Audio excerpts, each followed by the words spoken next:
my name is Royce Gracie, and I do jiu-jitsu. I'm watching too many old UFCs, Rod. You remember those intros, like which style it is? This guy does boxing, and this guy does taekwondo, and then they demonstrate. Royce Gracie. Which, by the way... How could I forget? Yeah, that Ultimate Royce Gracie Blu-ray. Wow. Great Blu-ray. I wish they were doing more Ultimate sets for guys, because between the documentary and all those fights, really good set. But if you want to pick that up, you could do it through our Amazon store at WrestlingRoundtable.com. That's going to be about it for the plugs right at the beginning. Of course, you could join us on our Facebook group page, like us on our Facebook fan page, listen to us on iTunes, listen to us on Blog Talk Radio, listen to us / watch us on Go Fight Live, or go to YouTube and subscribe there too. And, of course, follow us on Twitter. Get all the links to all our sites on WrestlingRoundtable.com. Welcome to Wrestling Roundtable Radio. I am not Royce Gracie. I am Eric Santamaria, the host. Been in wrestling over 7 years. Can't imagine that's going to last much longer, but whatever. Still a fan to a degree, especially the old stuff anyway. And we've got some people on the panel I want to introduce, but first up, I want to remind you of two things. Well, I'll remind you of one thing because hopefully you've listened before. If not, maybe like some of you newbies who constantly post shit on our Facebook page, maybe listening for the first time, you want to share your thoughts, ask some questions on mixed martial arts and pro wrestling, whatever you want to talk about. The number to call is 347-857-4647. And that's the reminder. The other thing I wanted to mention right at the beginning is I wanted to essentially plug this Louis Palooza for our fan Luis Rivera in Santa Monica, California. It's going to be a fundraiser because he needs a new wheelchair. He is in a wheelchair, and the fundraiser is going to be on June 16th with more details to come. So if you're in the Santa Monica area of California, keep listening for more details on that. You could go to louispalooza.com. He also does stand-up comedy. Of course, being in a wheelchair, you've already made the sick joke in your mind. Shame on you. Shame on you. But that's louispalooza.com. So, Luis Rivera, good luck with that. And now we are going on to the panel. First up, Ayo Rodney LeConte. Hey, yo, Eric. Good to be here, and I'm ready to talk some UFC 144. Yes, everyone, we will be gushing about UFC's return to Japan for the first little part of the show, so if you want your pro wrestling fix, you're going to have to wait, because the real shit's coming up first, and it's real good. Will Vafides, you are on the panel. Hey, what's going on to the Roundtable universe and the wonderful panel? I am still happy to be back on radio. We're not a fucking universe. Wrestling Roundtable is enough. We don't need to be copying every word WWE says every 5 years for marketing. I'm talking about the whole universe, though. This is everybody. This involves everybody. If you're listening in the Aphrodite constellation or whatever the fuck, thanks for listening about 50 years from now.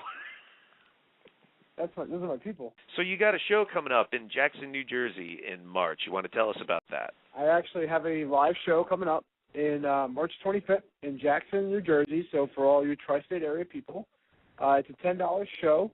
Very, very cheap, very affordable. It's at the Jackson Nights. It's in Bartley Road in Jackson. Look it up if you can't figure it out. It's going to be a great show culminating in all the history that I've done in pro wrestling with the group of guys I've been with for 10 years. It's going to be a fun show, and for a lot of independent shows that you watch out there, this is going to be something different that you haven't seen before. And trust me, it's going to have backstage interviews. It's going to have a Hall of Fame ceremony. It's going to be a lot of fun. So hopefully I do well with it, and the Roundtable crew, well, some of them will be out there. So I'm really looking forward to it.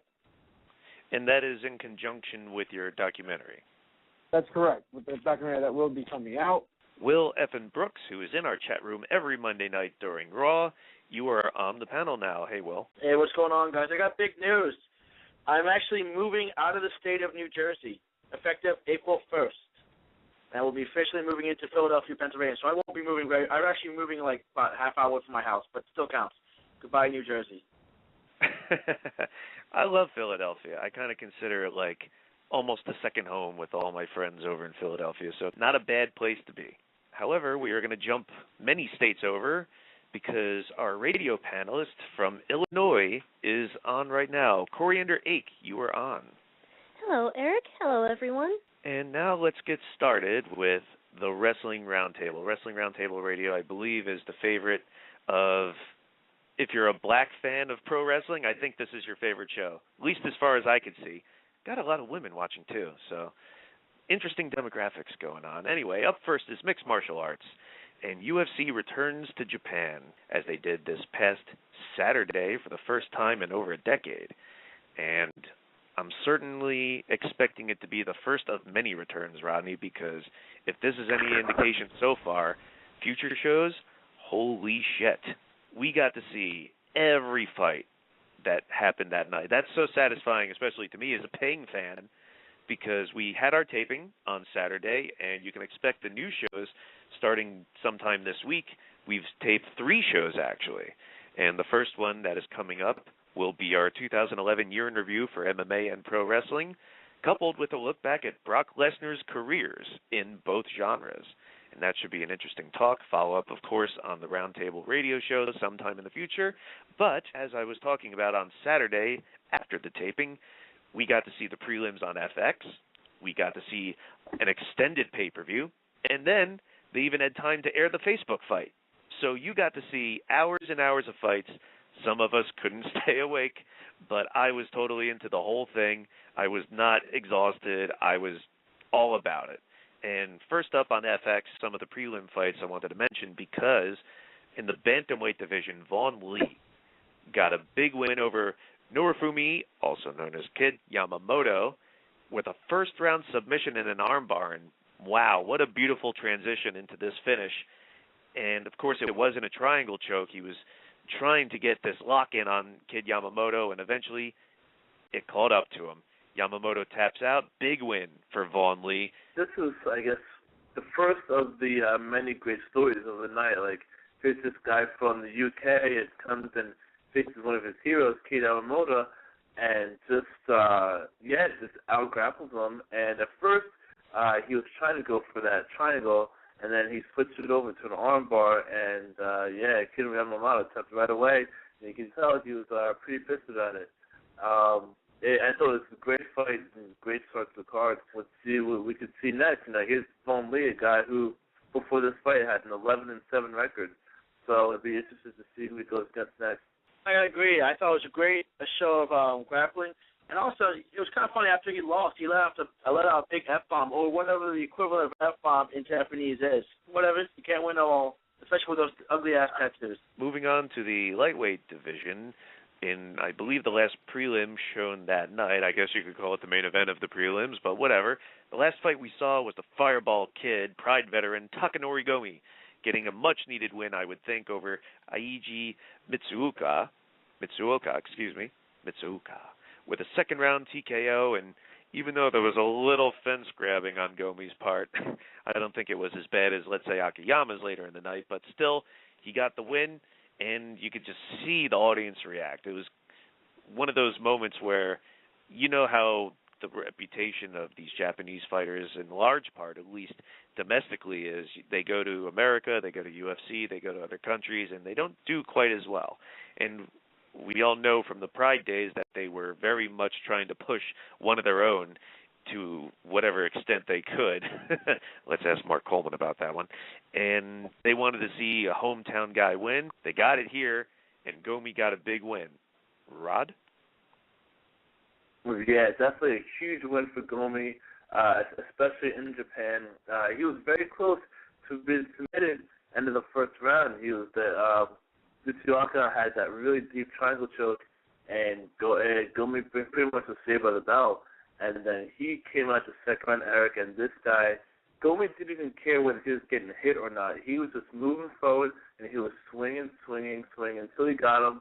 And, you could argue that it was a bit of a late stoppage. I've seen fights stopped a lot earlier than that, but Gomi was just dominant and relentless, and, definitely a big win for him. Yeah, I thought he was done at the end of the first round, too. But you know what? Again, Gomi totally saved his job on that knockout. He really needed to win, or I think he would have been unemployed. So good for him. He deserved it. That's going to be a theme throughout the night. Like, must-win situations, as we'll see later on. But then we move on to the pay-per-view proper opening in the lightweight division with Anthony Pettis really setting the stage for the story after the pay-per-view. But in the opener, he got a first-round knockout win over Joe Lauzon that ended up getting KO of the night. It was a beautiful head kick, left round kick right to the chin, neck area, and knocked him out pretty good. Anthony Pettis, of course, the not only former but last WEC lightweight champion. A lot of people saying he put himself back in the mix with this win, especially with his history with Ben Henderson, as we'll find out later on. But your thoughts on Anthony Pettis' highlight reel win? Oh, my God. It's like going back to the other kick that he got in the WC. That was pretty impressive. With two, knockout kicks that he's done already, that's amazing. What a highlight reel this kid's going to have if he keeps going this route in his career. Definitely going to be the next contender, I think, for the lightweight belt. He's pretty much getting there if he continues down this route. Well, they were certainly pushing that after the fact, and though this kick was not off the cage, like you were referencing before, it definitely was better. I'm comparing to the one that he did, though. Yes, but it certainly was better performance than his initial fight with Clay Guida. Will Brooks? It was a picture-perfect kick, and I remember I was making a joke with you guys before the fight, early in the night, that Joe Rogan sometimes reminds me of Jim Ross, how sometimes he'll just he'll go nuts in the middle of commentating. And this is one of those times that he just went absolutely apeshit over what happened. It's kind of like, it was like watching, listening to Jim Ross commentate a Stone Cold match back in the Attitude Era, man. Just going nuts over every little thing that he was doing. But, hey, it was definitely worth the extra preparation. It was a great kick. If you thought he was going nuts with that fight, wait till we get to the middleweight division. Right. This was definitely a huge win for Anthony Pettis. This is the Anthony Pettis that we saw in WEC. And finally, he gets to really show off his impressive striking technique in the UFC and to stop Joe Lauzon like that, a tough guy who pretty much derailed the Melvin Gillard train, and now Anthony Pettis just knocks him out as if this guy's an amateur.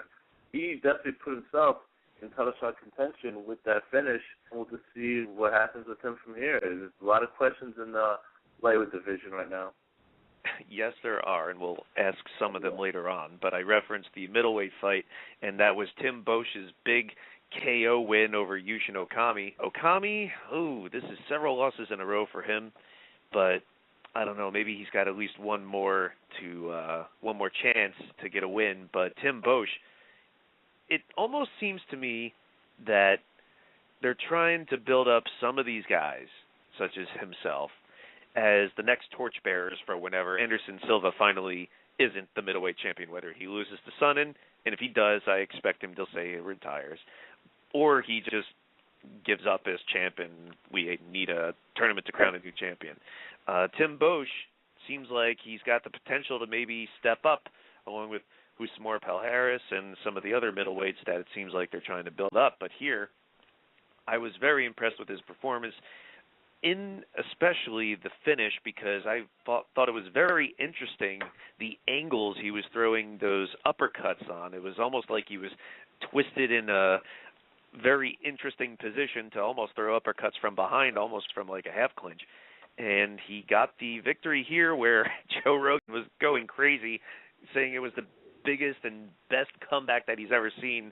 Really, I don't think we're that far removed from Czech Congo Pat Barry to be saying that, but I think he calmed down a little later on in the night in the wrap-up at the end of the pay-per-view. But anyway, your thoughts, Will Brooks, on Tim Bosch's big win?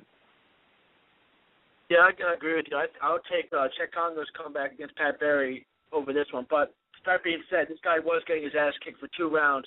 He came back with a vengeance. Good for him. But I agree. This wasn't the best comeback we've ever seen. I'll take any Scott Smith comeback, or even fucking Anderson Silva, Chael Sonnen. That comeback was even more impressive. Or even Brock Lesnar's against Shane Carwin. I think that was even more impressive. But this one was definitely ranked, though. Yeah, I mean, Dana White was saying in the post-fight press conference that I tell these guys this all the time. If you're going into the 3rd round and you're down, what do you have to lose? Go for it. Balls to the wall. And Tim Bosch definitely did that. Will Vafidez? Yeah, I definitely remember that his coach was saying, you got to knock him out. You got to win this match. And every single one's going to say that. But, man, he came back with a vengeance. That just shows that's amazing that someone who looks so strong can look so weak at the end. And it doesn't say much about the fighter sometimes, that he couldn't defend that or couldn't get away from that. But don't you think the guy would have backed off or would have gotten away from it? That is a huge win, though, for Tim Boesch. That was a great shocker, a great moment. I'm taking this comeback over Chet Congo's win over Pat Barry and over Anderson Silva's win over Chael Sonnen. Really? Really? Oh, yeah. Really? Because, oh, yeah, yep. Because really? I think this was probably one of, like, the best things I've ever seen in MMA. Call me crazy, but it just showed, like, such, like, heart. And it's different from the Chet Congo knockout where it was one punch, just knocked out Pat Barry and boom, snap of the finger, that was it. It says he came out after being beat for 2 rounds and didn't give Yushin Okami a chance. And Yushin Okami is one of the top middleweight guys. He just came off a title fight with Anderson Silva and was actually on at least a 4-fight win streak before that. And here comes this guy who's Tim Boesch, who's been undefeated at middleweight so far after getting thrown around at light heavyweight, and just beating Okami. And the way he did, just chasing him and beating him and using like all his will, I thought it was a great story. All right, I'll grant you that. I mean, the ones we mentioned were really quick, whether it was a quick triangle choke tap out or quick knockout, flash knockout, whatever. So and I can see what you mean about him pushing forward. Right, like think about what made the Matt Serra win over GSP. If it was one punch knockout, it wouldn't have been that spectacular. But because it went on for a few seconds and you think GSP's hurt, you think he's going to recover, and he stops him from recovering and just relentless with the attack, I think that's what made that win so shocking too. And I think this was not on the same level, but almost the same style in the win. I still can't believe Matt Serra beat GSP once. How I love it. You remember that moment? I remember that moment. Either way, in the welterweight fight that happened next, which was Jake Shields, in what I still kind of feel was a must-win situation against yet another guy in a must-win situation against Sexyama, as he was announced. Not even like the proper name, Yoshihiro Akiyama, just Sexyama. It's like when they would announce just Goldberg. But either way, both of these guys have several losses in a row, and it seems like loser leaves town in a way. I don't know if Dana White's going to follow through with that. He was very non-committal, as he usually is after a fight, where especially, I think physically, Akiyama looked very good, in very good shape. He was dropping to welterweight for the first time, and his judo looked off the fucking charts, which is why I cannot fucking fathom the judging. Now, the judging tonight, I'm not even talking about the main event because that's still in dispute. We'll get to that later. But first up, with the Mizugaki fight, how the fuck did he lose that? I cannot fathom that. Then we get to the Jake Shields fight, 30-27 from all of them? What the fuck? After we were just admiring all the great takedowns that Akiyama had with his amazing judo in the second round, I mean, granted, I still think Shields won the fight, but if he did, it had to have been 29-28 by at least one fucking scorecard. 30-27? I have no idea how that happened.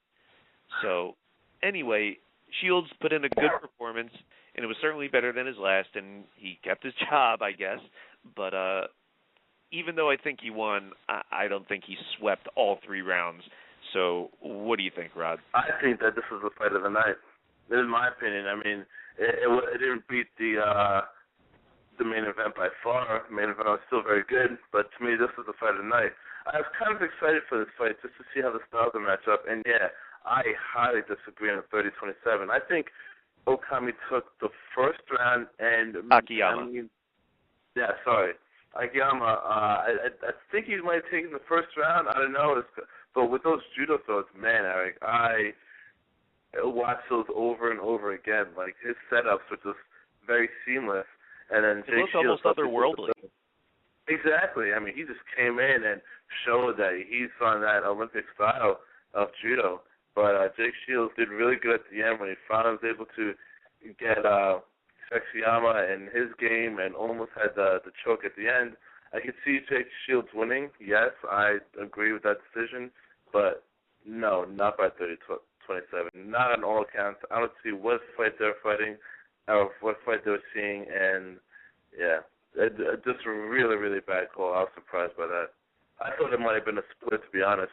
No, I had Jake Shields wins, but I definitely did not have a unanimous decision 30-27. I mean, I thought Sexyama had at least won one round. And I thought Jake Shields winning, so whether it's unanimous decision or a split decision really doesn't make a difference. Winning is winning. Yeah, I mean, he definitely won the fight. I think the reason why they did that was because that he was attacking, and I think that's why they gave it to him as a win. That's how I look at it anyway. Maybe that's why they all voted that way. So, I mean, that's the one thing that, he's blocking everything and blocking all of his takedowns. I think that's why they gave him the unanimous decision, just because he kept going and Akiyama really didn't do anything to really affect him. Well, he didn't certainly block the first two judo takedowns. In fact, if this was pro wrestling, it would almost be ring psychology, because we saw the first two takedowns Akiyama hit, but then in the third round, when Shields was able to be one step ahead of him and learn from the previous attempts, and he blocked it and then was able to get his back, that was just great skill and preparation or anticipation on the part of Jake Shields. But now we move on to the heavyweight division. Last time there was a UFC heavyweight fight in Japan, it involved people like Tank Abbott and even Sakuraba. But this time it was Mark Hunt, left over from Pride FC, and Dana White keeps going on about his story about how he really admires Mark Hunt. Mark Hunt was someone that came over with the Pride purchase that they were even going to pay to just get out of his contract. They were going to pay him to leave. But no, he wanted to stay and fight. Even though he's a K1 champion, K1 winner, he wanted to improve his game and show himself even at his age, 37 years old. And on the other hand, Czech Congo really just kept up his roller coaster ride through UFC, more of a yo-yo actually, because it seems like he's getting some wins and then back down. And this was definitely back down for Czech Congo. Mark Hunt, the super Samoan, you look at Samoans like Samoa Joe and other sort of Samoans, you think they're not in shape or they can't have possibly good cardio, but they do. And Czech Congo found it out firsthand because he got a TKO loss in the first round to Mark Hunt. And Mark Hunt was rather brief in his post-fight interview. Seemed like he actually wanted to fight in Australia this Friday coming up on FX, but unfortunately for him, that's not going to happen quite yet. But big win for him in Japan. Another great story coming out of this great, great card. I mean, I really have nothing, Eric, personally, against Czech Congo. I think he's okay, but whenever it's against an underdog, I was going to see the underdog beat him, because Czech Congo is kind of one of those controversial fighters where he's always called for grabbing the fence or the shorts or something. So sooner or later, you start to get annoyed with this guy. Don't forget the balls. Oh, yeah. This guy just loves drama. He's like the Brett Favre of the UFC. The way Mark Hunt beat him, just catching him and almost a Tim Bull static, we just went and attacked. And at first I thought, all right, maybe Congo is out, maybe he'll get up just like the Pat Barry fight. But no, he was out of it. He was wrestling with the rest, didn't know where he was. And Mark Hunt just calmly walks away. I love how this guy reacts after he just beat the shit out of someone. He just calmly walk away as if he's just leaving a grocery store or something. I think it's great. It's the new face, at least, in the heavyweight division, and I think being someone like Czech Congo in that fashion, he should get a top 6 heavyweight. He was very calm after the fight, like Nick Diaz and the Diaz brothers are. Will Brooks. Yeah, it's weird, how out of shape this Mark Hunt really did look. I remember thinking, Czech Congo, this is finally time, man. It's your time. You finally turn that corner. You're going to kick some ass and get to the elite of the heavyweight division. And then, what a letdown. I really had him beating that guy's ass, but just did not happen. But I'm still waiting. The next fight, it's got to be Mark Hunt versus Big Country Roy Nelson. Let's do it. All right, I want to see which fat guy is really going to reign supreme in the UFC. Let's do this. I think they should be MMA's first tag team. Tag teams, man. Come on. Okay, outside of that amateur MMA tag team fight that's on YouTube or whatever. But anyway. I liked Mark Hunt, man. I never seen him before, so he's new to me. Czech Congo I've always liked since I started. But, yeah, he does have that roller coaster ride. But Mark Hunt, man, wow, that guy's got some power behind his punches. But I did like his post-interview where he thought he only did okay in the performance when he really thought, I think the end of the fight was actually more entertaining than the fight itself, where he thought he just did okay, but he really wasn't impressed with himself. I think it was just pretty funny at the end. So shows that he got the little sense of humor to him. And, yeah, I wouldn't mind that Roy Nelson being his next fight, but I think Khan would actually kill him personally, but based on just seeing his performance. So it sucks for Congo. I don't know why he's still around. He just doesn't really go up, and he does go up and down a lot. Even before the weigh-ins, I could tell that Quentin Rampage Jackson was going to lose.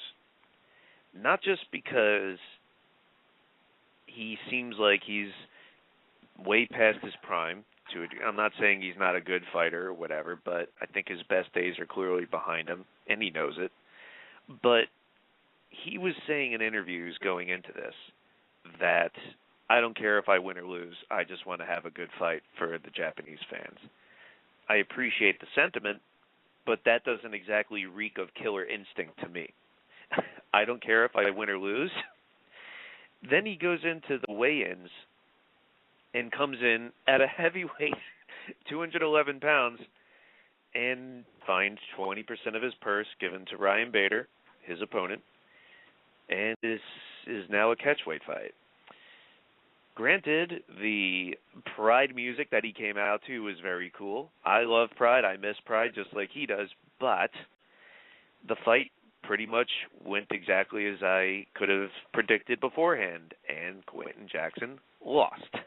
I don't think there was any disputing here other than the little spark that we saw when he caught that knee attempt and slammed him almost on his fucking neck.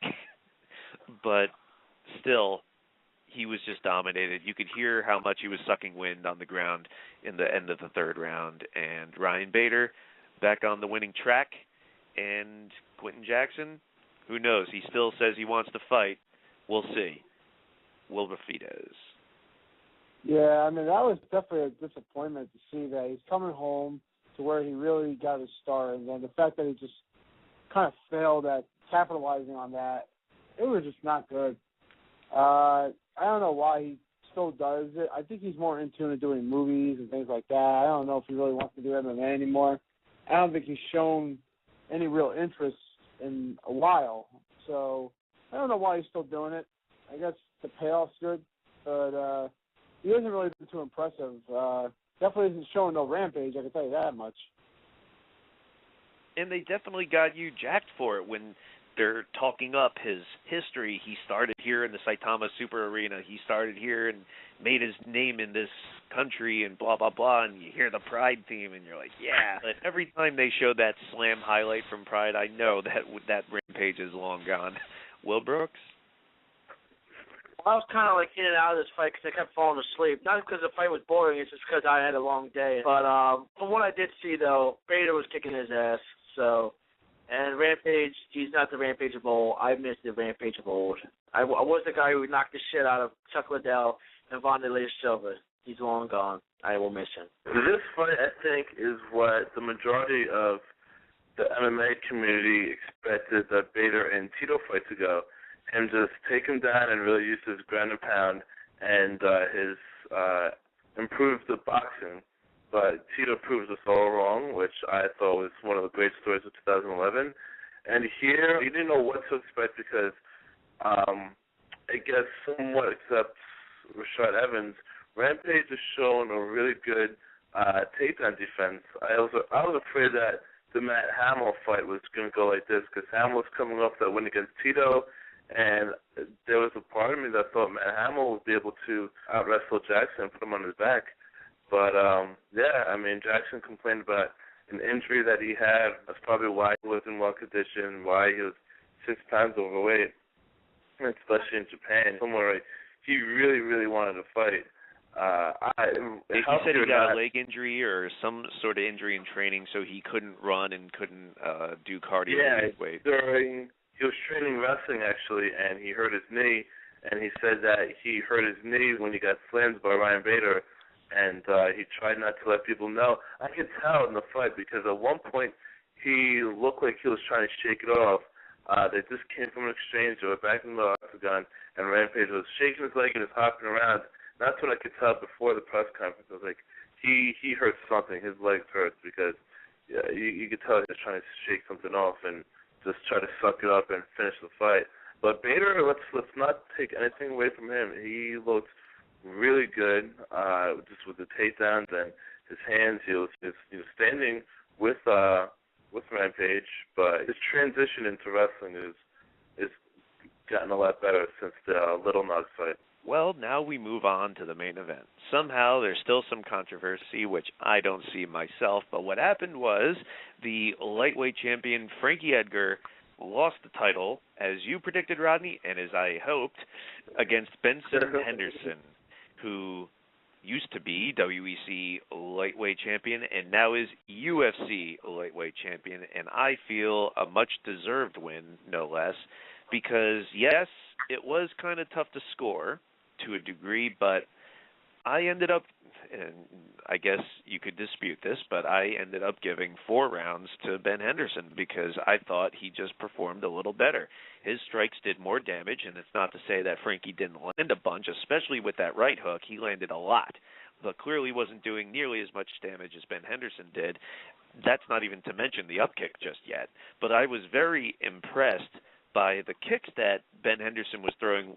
All of us popped for that attempt at Enziguri in the first round, which would have been amazing had it hit, but Frankie saw it coming. Now, what I mean is Frankie would catch all these kicks, correct? Well, what balance by Ben Henderson. Not only was he never tripped up in any of those attempts after, like, Frankie would catch the kick and he'd throw a punch or try and press him against the cage or whatever it might be. He did take down Henderson a couple times, but it was not on those kicks. And at one point, Ben even started throwing punches from 1 foot. I thought it was just an incredible performance by Ben Henderson and a much-earned win. However, I guess Frankie Edgar and his team and lots of other people, especially on Twitter, I guess, were disputing the win, and they said they thought Edgar did enough to win. I didn't see it myself, so let's see what you guys thought. Will Fafidez? I thought it was incredibly even the entire time. I was definitely surprised. I mean, of course, I'm rooting for Edgar, our hometown guy, but it definitely looked like Henderson had a little bit, but this definitely is going to be a controversial win, no matter how you look at it. This is where sudden death rounds are really necessary sometimes. I know I've heard rumors that they might do something like that, but I don't know. I think that this would have been a perfect fight where that kind of needed it. I had Henderson Bendo winning this fight because I thought he was going to be way more aggressive, which is what exactly happened. And I thought his explosiveness would win him the fight because Frankie Edgar, as good as a stand-up as he is, he's kind of like meticulous about it, whereas Ben Henderson's a little more explosive. And I thought that would work in his favor, and that's what happened. And I had Ben Henderson winning this fight the whole time, too. I mean, I really don't see the argument for Frankie Edgar. I'm not like saying Frankie got his ass kicked because he didn't, but Ben Henderson, in my opinion, did win. And again, like you said, if he hit that Enziguri in that first round, even if it landed, that would have been the most incredible kick ever. And it's like I love when I see pro wrestling moves in mixed martial arts. It's always a lot of fun. I'm just really happy that we got to see these two fight in a 5-round fight. I thought it was a great war. It still gives the edge fight night, at least in my opinion, to Sexyama and Jake Shields. I'm surprised you say that, and I don't mean to cut you off, but I'm surprised you say that because even though you weren't watching with us, because a lot of us were watching at my place, I could hear your voice in the middle of this fight saying what a treat this was because it reminded me almost of when I went to see Anderson Silva live at 101 in Philadelphia when he beat Forrest Griffin. I felt like I was watching an artist paint. I felt like I was watching a musician compose because they are just artists. And I just felt watching these two, and I'm not taking anything away from Frankie Edgar, what incredible fights this guy has had in the past couple years. But watching these two, especially in the middle of this fight, it felt like you were watching two masters of their craft go at it. Yeah, you knew that you were watching not just great athletes, but the best in the world. This is probably, most likely, the most competitive division in mixed martial arts, period, worldwide, not in UFC, not in Strikeforce, period. And here you are getting to watch the best two in the world, and it was just such a great display. And I think what people see in Frankie's fight is they saw the 5 takedowns that he got. I mean, granted, he landed 5 for 12, which is less than 50%, but I think they saw his pretty big takedowns, but his takedowns didn't hurt Ben Henderson. It's not like he got side control after, and Henderson popped back up after like 3 of them. So one of them landed in a guillotine, I believe. Exactly. Ben Henderson outstruck him, so total strikes, significant strikes, and the guy didn't even have a fat lip after the fight. He was ready to go another 5 rounds. It was a great fight, but yeah, definitely, like I predicted, Ben Henderson is that better than Frankie, and if they have a rematch, I will have no problem with it. Do you think that's the direction they're going in, though? Because Edgar was making that argument that when he defended his title the last 2 times, he got immediate rematch, or he had to defend against those opponents in immediate rematches, Gray Maynard and BJ Penn. But now, like almost immediately, they were pushing for Pettis Henderson too. Now, granted, that was, to me, fight of the year the other year in 2010. But has Anthony Pettis gotten enough wins? Do you think this Jim Miller and Nate Diaz fight coming up on Fox in New Jersey should be for the number 1 contendership? Where do you see this very stacked lightweight division panning out as far as the title picture in a couple months? I don't know, and that's like one of like the great stories that came out of this. Like this fight has a winner, has a new champion, but there's like 3 different major directions where the title picture can go, and I really don't even think that the heads of the UFC have a clear plan right now, because I think Pettis and Henderson would be a great story, because the last one to fight for the WC title, and when these 2 brands unified, everyone was really curious to see how the lightweights would do in UFC. A lot of people were putting them down, saying they're second class, and I think it would be a great story. Now these 2 got all the contenders out of the way and are fighting for the UFC belt. And the Miller and Diaz with Henderson, either of those 2 would be great fights. So I think Henderson beats both of them. Him and Pettis, for him to beat or face the last guy to beat him, that would be a great story too. And Pettis is fighting fighter. Mm-hmm. But like Edgar was saying, though, he had to give his opponents immediate rematches because a lot of those fights were so close, and this one was very close. That being said, the Gray Maynard match was a draw. If that wasn't a draw, there wouldn't have been a rematch. Okay, so fine. It's pretty much like one. I like after a draw, it's pretty much given. I mean, they're going to give Fitch and Penn to a rematch because those 2 had a draw, and it was a high-profile fight. I think a draw in that high caliber you almost have to do a rematch. Fine, but now Dana White is really pushing for Edgar to drop weight, which is something that he's been mentioning in passing before, really, but now that he's not the champion of the lightweight division anymore, it seems like he's really pushing that for that dream fight, essentially, against Jose Aldo. Will Brooks, do you think that he should drop or get a rematch? Well, first of all, I gave it a lot. Like the Great Maynard fight was a draw, and it was a lot of people had it. Some people had this way, half people had it that way. So you needed a rematch from those 2 guys. This match, I'm sorry, Ben Henderson won pretty clearly in my mind. Like, granted, that's just my mind. And I know a lot of people are saying they think Edgar might have pulled it out. I don't see that.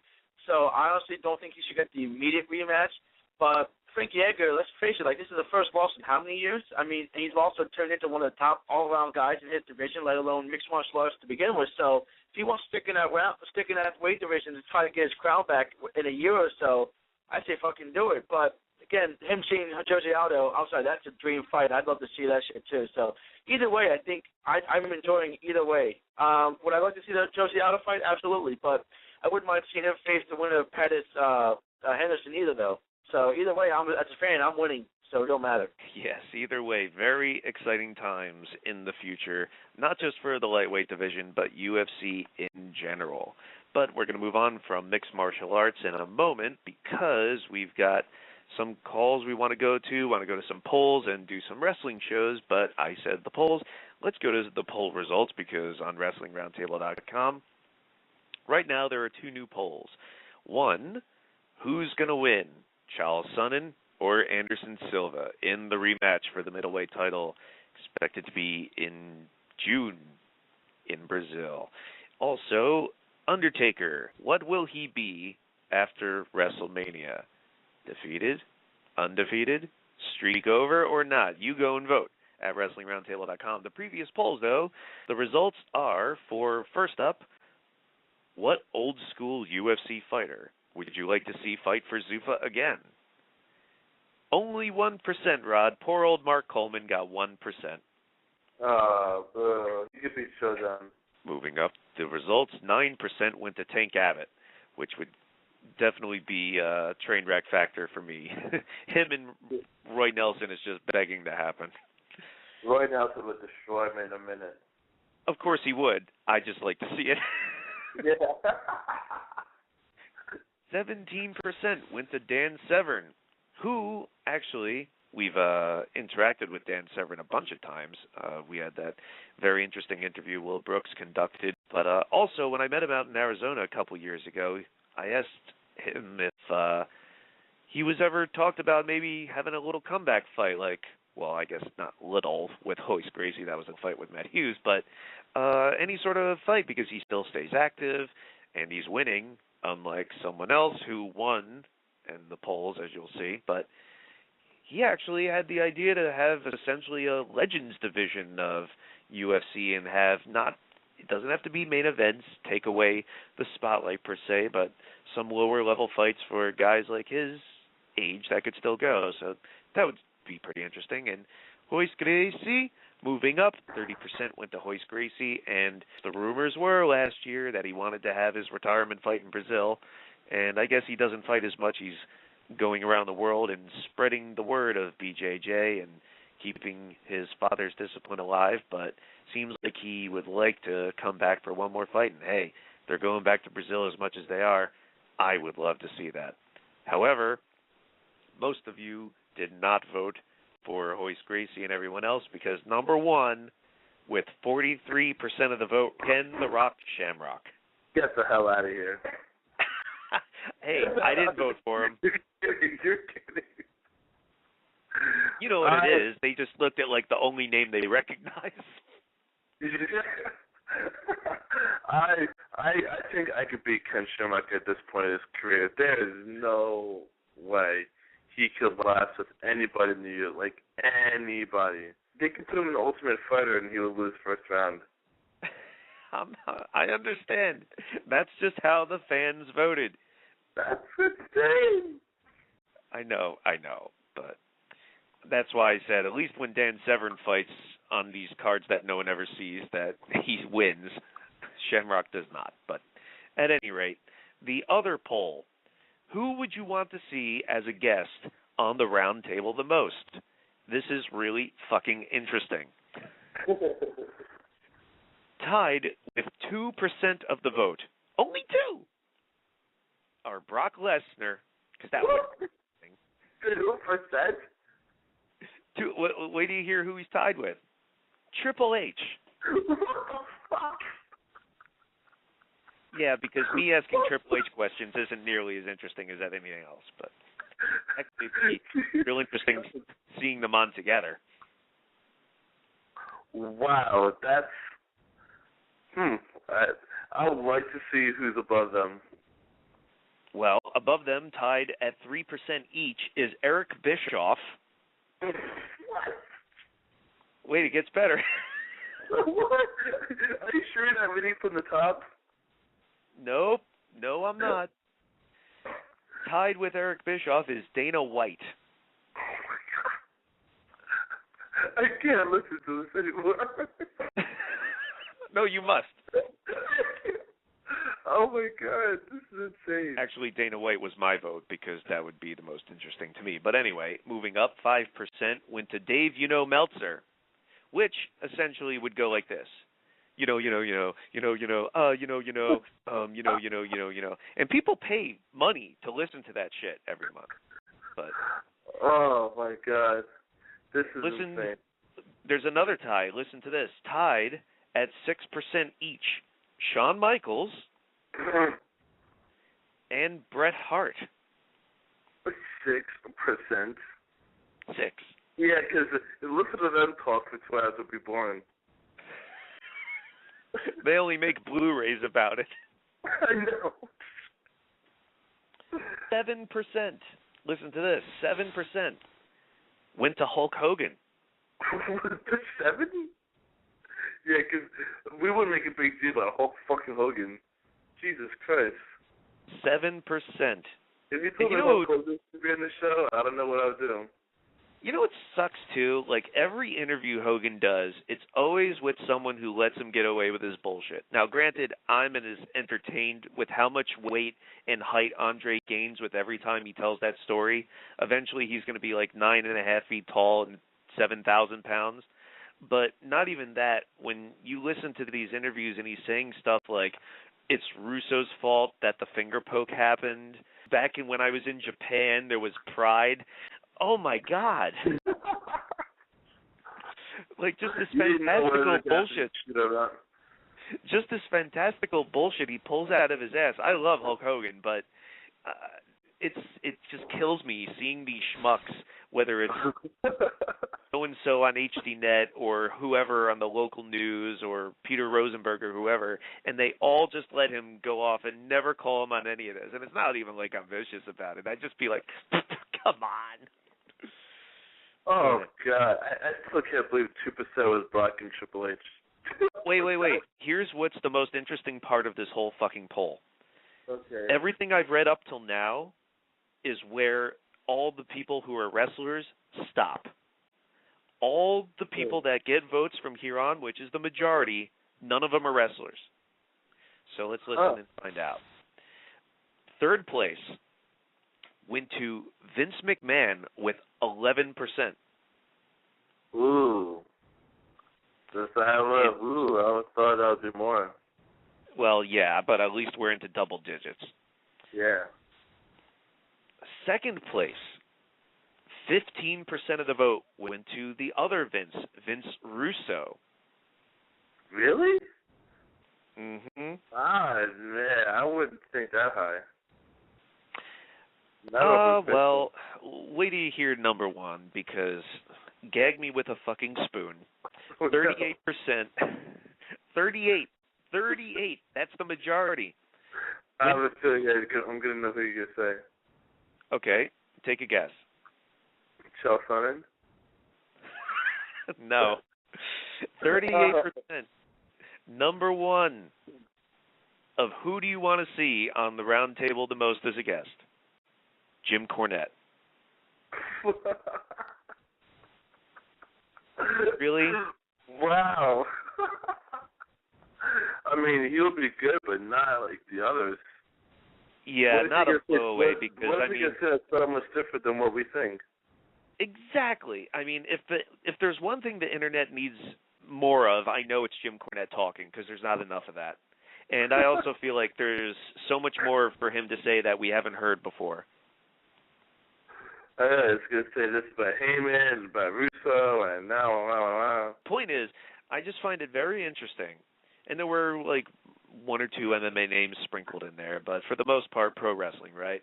And who of all these names do pro wrestling fans want to hear from the most based on the top three non-wrestlers? Pretty interesting.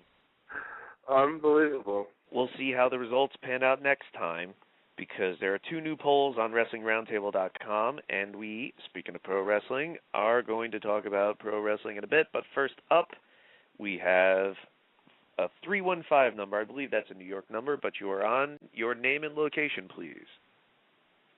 Hey, Eric. It's Jeremy from New York. I kind of thought it would be you, but your number is a little different from last time, so I was just double-checking. Yeah. All right, Jeremy, you've been on hold a long time, so thanks for holding, and what do you have to say? Well, I'm going to skip ahead from the Elimination Chamber. We're on the road to WrestleMania now, and I gotta say, I'm not sure I'm as into the Rock Cena match as Rock Hogan. Is it? Do you think it's gonna be as? It's not gonna be as big, but do you think it's gonna live up to the hype at all? Yes, but it's funny you compare it to Rock Hogan because, Rodney, did you see what I wrote on our Facebook fan page, how sickening that this thought is, that Rock Hogan was 10 years ago? Yep. I remember I posted up to you not too long ago, and oh my God. Yeah, 10, Eric, 10 years ago that happened, a whole fucking decade ago, and I still remember the Raws building up to that WrestleMania as if it was 10 months ago. Insane how quickly this shit flies by. As for your question, Jeremy, I fully expect the match to live up to the hype. However, we all know now, because it's been all over, that WrestleMania is going to be at the MetLife Stadium next year, and Rock will appear supposedly to wrestle. And the rumor was that they wanted to stretch this Rock-Cena program out for like 3 matches. I guess maybe they'll have a rematch around SummerSlam time, mid-year or some shit, but if that's truly the case, it definitely plants the seed of doubt in my mind that Cena will win this match, as he pretty much should, in my opinion, but that kind of throws that into doubt, and I don't know about that. But essentially, Survivor Series was a dry run. That's really what it was. I think Rock even requested it as such so he can just make sure that he's still up to it, which really, I understand the idea of people think he might have ring rust or whatever, but let's remember this isn't like a Ricky Steamboat situation where it's been that long.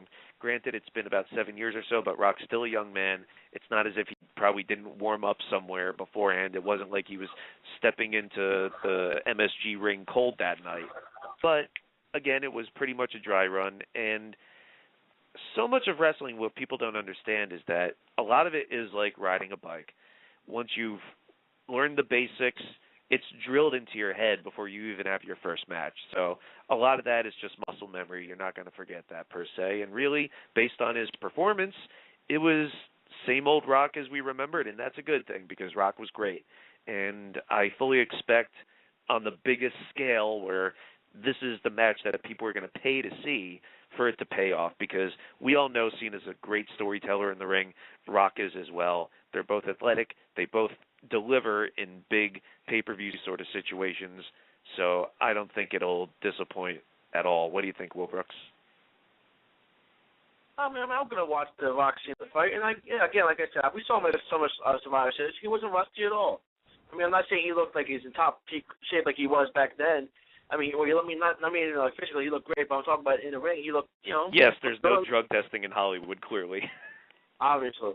But, no, I thought he looked great, and I'm not worried about this match not going off. I think the match can be great. I mean, people like to talk shit about Cena's work rate, but I think Cena's a great worker. I don't see any problems with his work rate at all. And The Rock was one of the greatest ever. So, really, I'm looking forward to the match. I think there's been plenty of build-up. Build-up's pretty good. And Rock's promo last night was fucking hilarious. So, I'm all for it. Let's do this. Will Vafides? I don't think a lot of people understand how big this WrestleMania really is, because this is probably one of the biggest WrestleManias I'm really looking forward to since I went to WrestleMania 18 10 years ago. That's how big I think this WrestleMania is. It's just as big as Hogan vs. Rock, because they put so much hype into it, and it gave them a whole year just to build this whole thing up. I think this is a really huge WrestleMania. This is their payoff. I mean, Rock's coming in to really help the WWE out, because honestly, can you name a WrestleMania in the last 10 years or at least the last 5 years, that was any good, that was memorable, that you could say was like one of the greatest of all time? I don't think many remember of us more could. of the matches than the event itself, I think. Undertaker-Michaels matches per se. Right, yeah, but I think this is going to be the whole event. I mean, people could say, like, WrestleMania 10 was just an overall good show, or 18 was overall a good show. This is going to be one of those this is going to be one of the overall good shows. I mean, the 4 matches alone that have already been announced could probably fill up the whole time, and we could probably enjoy the entire card with just the 4 matches already made. So, at least that's my opinion. So I think people need to really understand that this is going to be a really huge event for them. It's like a make or break kind of deal, in my eyes anyway. Well, the question Jeremy asked, though, was about specifically Rock Hogan. And I know, Rod, that you don't really follow WWE anymore. Do you really get, though, that vibe of Rock Hogan on that scale from Rock Cena? No, it's kind of going in a different direction than Rock Hogan. There's not enough attempted murder, is what you're saying? Yeah. Rock Hogan was more like nostalgia, and it was more like the now versus the then. First of all, it's like, holy shit, Hulk Hogan is fucking back, and he's fighting The Rock. And this was almost not it's some sort of aftermath coming from the Monday Night Wars. There's a different era. There's a different feeling. It was like, we're really going to see this match that people have been wanting to see since like 98. And this one, they're taking it more personal with the work shoots and everything, and it's always like one of those what ifs, but never like a huge dream match like The Rock Hogan was. But I think for them to actually follow through on a story, and for Rock to come back and not waste any time doing an angle with somebody else or having a few Raw matches, like, they're actually doing this somewhat right.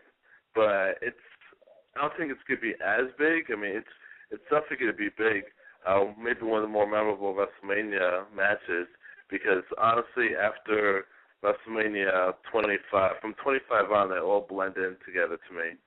I thought that was being generous. Yeah, it is being generous. It is. I would have gotten much further back. It is being generous. I'll probably say 23. To be completely honest, they all pretty much blend together. We don't have like those Bret Hart WrestleMania 10 moments, ladder match moments. You know, the Austin winning the belt for the first time. Like, those sort of things are missing from WrestleMania. It's not all about like the big event, but I think this, on top of the Hell in a Cell match, I think Will is right. This could be an actual all-around great event. Aaron in Maryland, you are on. Hey, yo, what's up, guys? How you doing, Eric and Rod? We're doing okay. What do you have to say? Get back to the point about Rock and Hogan. I'll tell you the truth. I don't think Rock and Cena will get that same Rock and Hogan vibe.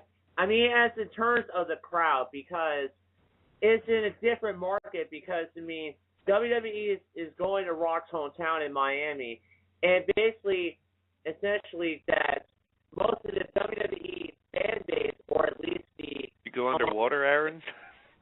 No, I'm not going underwater. I'm just saying. All right, you're back. That's the thing is that most of the adult demographic nowadays in the WWE that are getting into Rock versus Cena are getting into Rock because of that nostalgic feel of the way there used to be teens and getting into Rock in the Attitude Era. So I don't think it had the same Rock versus Hogan feel. Because when you take back a look at WrestleMania 18, because Hogan was the babyface, Rock was the babyface, it had a split crowd because of the way their personalities was at that time. And now when you take a look at Rock versus Cena, Cena has that personality that is hated by most of the fans that watch WWE nowadays. So I don't think that... You're going in and out there, Aaron, so I think I'm going to have to move on there. But Aaron does not feel that Hogan and Rock is quite on the same level as Rock Cena, or the other way around, I should say. And frankly, I don't really get that feeling either. I still think it's a big match. Probably going to be the match that sells the pay-per-view, at least for the non-WWE fans that maybe watch once a year and aren't the type that watch every week, and will definitely draw people in. But, yeah, I don't get that same vibe about this match. But let's see what you think. Royce in Pomona, California, do you want to say something completely different? What's on your mind? But I want to say a few things. But the first about the Rock Cena thing, I have to say that kind of the build-up, I think the build-up so far has been pretty, lackluster. Because I know Rock can only come a few times, but I don't think Rock has really, That's what she said. Yeah. But I'm just saying, But I'm just saying, I don't think The Rock really utilized the times he was on Raw all that well. I don't think he really brought his best. Like aside from when he first came back, it seemed like he's kind of running through the motions. It feels like to me that he's just reciting a written promo almost, especially yesterday what he was because it was on his arm. But it just seems to me that like it's been nothing but fruity pebbles and gay jokes, and it's like I know The Rock is capable. Like we all know The Rock is capable of much more than that, but it just seems like he's been pretty one note. And Cena hasn't really helped either because it's kind of that passive aggressive. You're not here, but I am, even though you were here. But I'm still looking forward to the match. But it just seems like those two haven't really. They've been too busy burying each other and not building each other up to the point where you would be excited. Because you look at Hogan Rock. Rock said he was a fan, and he never really wavered on that. But it was just. You can't just have a match of people tearing each other down for over a year and expect people to, go, yeah, it's going to be like, why would I watch this? Why would I care? I'll pay for it anyway. What else do you have to say? And I kind of want to talk about how Santino, and just like his placement in, WWE the last few years, it's always kind of the same thing where he's not on for a few months, and then he'll suddenly appear. They get the biggest pop, but they never quite do anything with it. He was getting at Elimination Chamber, he was getting pops surpassing Punk and Cena. But I know they had their plan set with Danielson and Sheamus, but you'd think they could have probably tossed him the belt maybe. Maybe that would help the fledgling ratings on SmackDown. Maybe if they do something crazy like that, give Santino the belt, and maybe go to WrestleMania with that. I think that probably would have been a more interesting draw than Danielson shouting yes for all day. I don't know. That's probably it. Well, speaking of Santino and the Elimination Chamber, I want to go back to that for a little bit before we get back on to Rock and Cena. But the Elimination Chamber 2012 happened a few weeks ago, and lots of different opinions about this show, but well, you mentioned Santino, Roy, so let's just jump right into that. And that was in the SmackDown Elimination Chamber where Daniel Bryan retained the World Heavyweight Championship.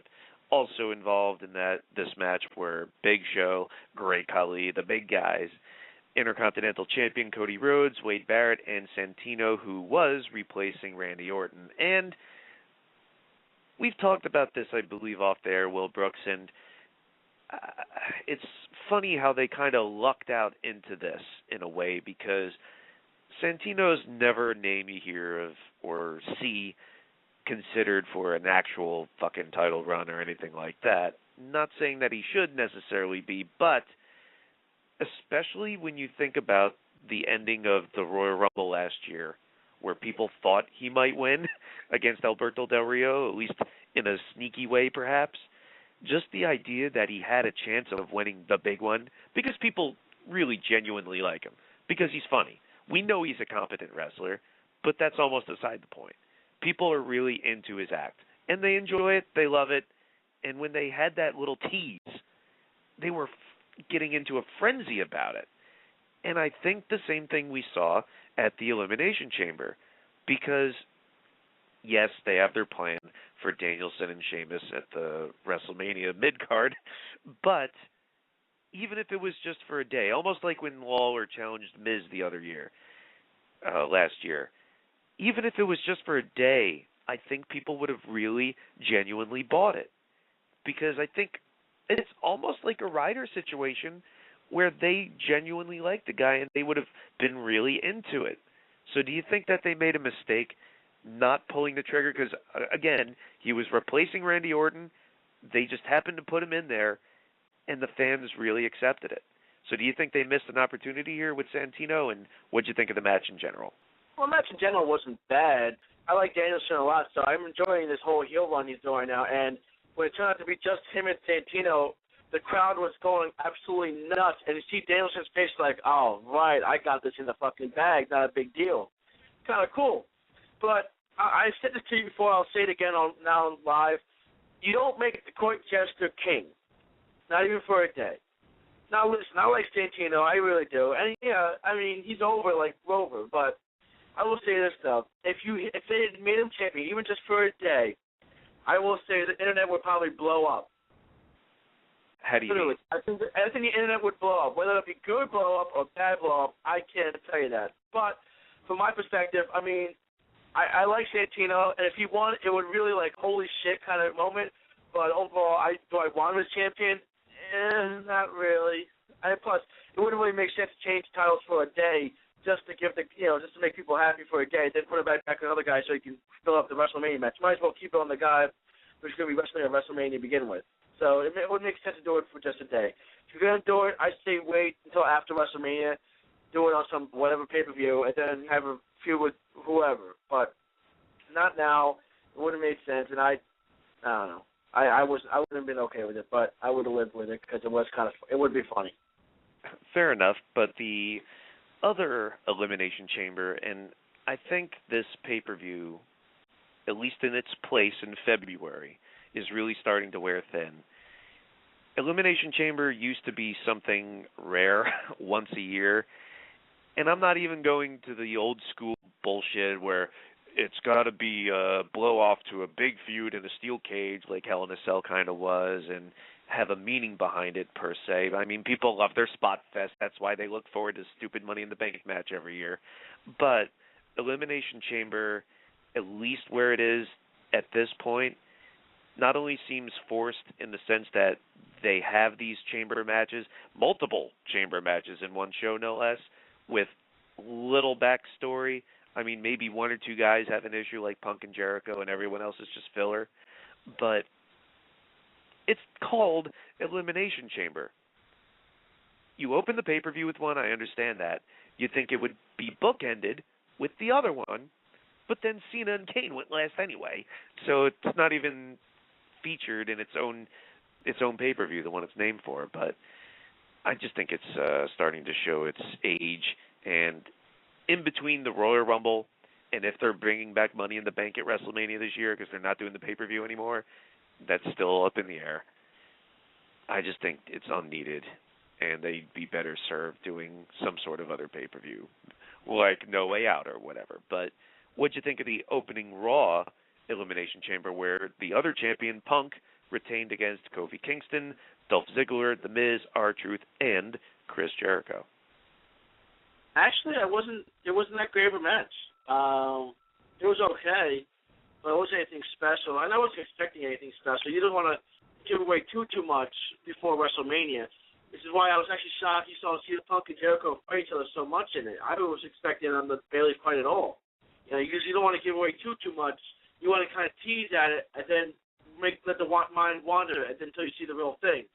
So, but ultimately, it was okay. There's nothing really special about that. But I have to agree with you, though. If you're going to have a pay-per-view called Elimination Chamber, you should at least try to end on an Elimination Chamber match, not Cena Kane. Even though that was a decent match, yeah, you don't end on something else. Well, you talked about it as a decent match. That's what I was going to bring up next, because essentially blowing off the Rise Above Hate feud, or give in to your hate, whatever you want to call it, Cena and Kane, so Cena can move on to the feud that we know that he was going to have for a year with The Rock. How was their ambulance match, which, geez, I guess the last one WWE did was him and Shane back in 2003. I think of, like, Bam Bam, DDP and Canyon or whatever back in 2000. No, Mike Awesome or some shit. But anyway, ambulance matches don't happen too much on pay-per-view. And this one main evented. You said it was decent? It was okay. It wasn't anything, like, overly special. It was kind of funny how Cena did the same thing he did. He ended the match the same way he ended Batista's career by, like, F5ing him off, not F5ing, I'm sorry, attitude adjusting him off a big platform onto, like, nothing. And that's how Batista, like, booked his, like, tailbone. And that's why he retired. Well, he was retired anyway, but that was part of the reason. But overall, the match was okay. I mean, you got to give Cena credit for defending Zack Ryder like he is. Good for him.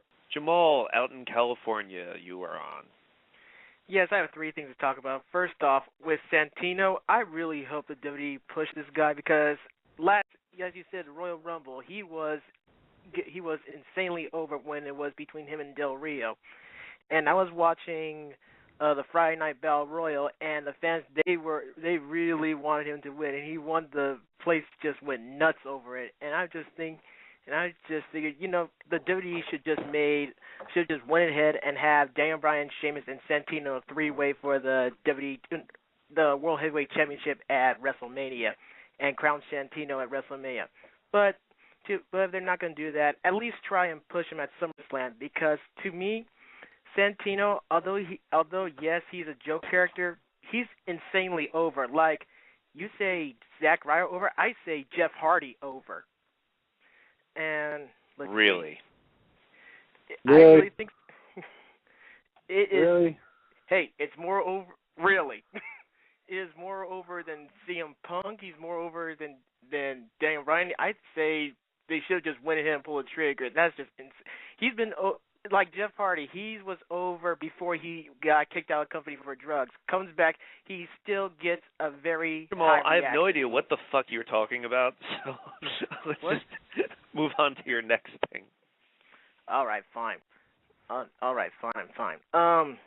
Well, yeah, you Eric, you were telling how the last radio show that Daniel Bryan and the Great White Sheamus, the greatest white match of the biggest white match for WrestleMania. May I add that it's very unsettling when Daniel Bryan's theme music is Ride of the Valkyries.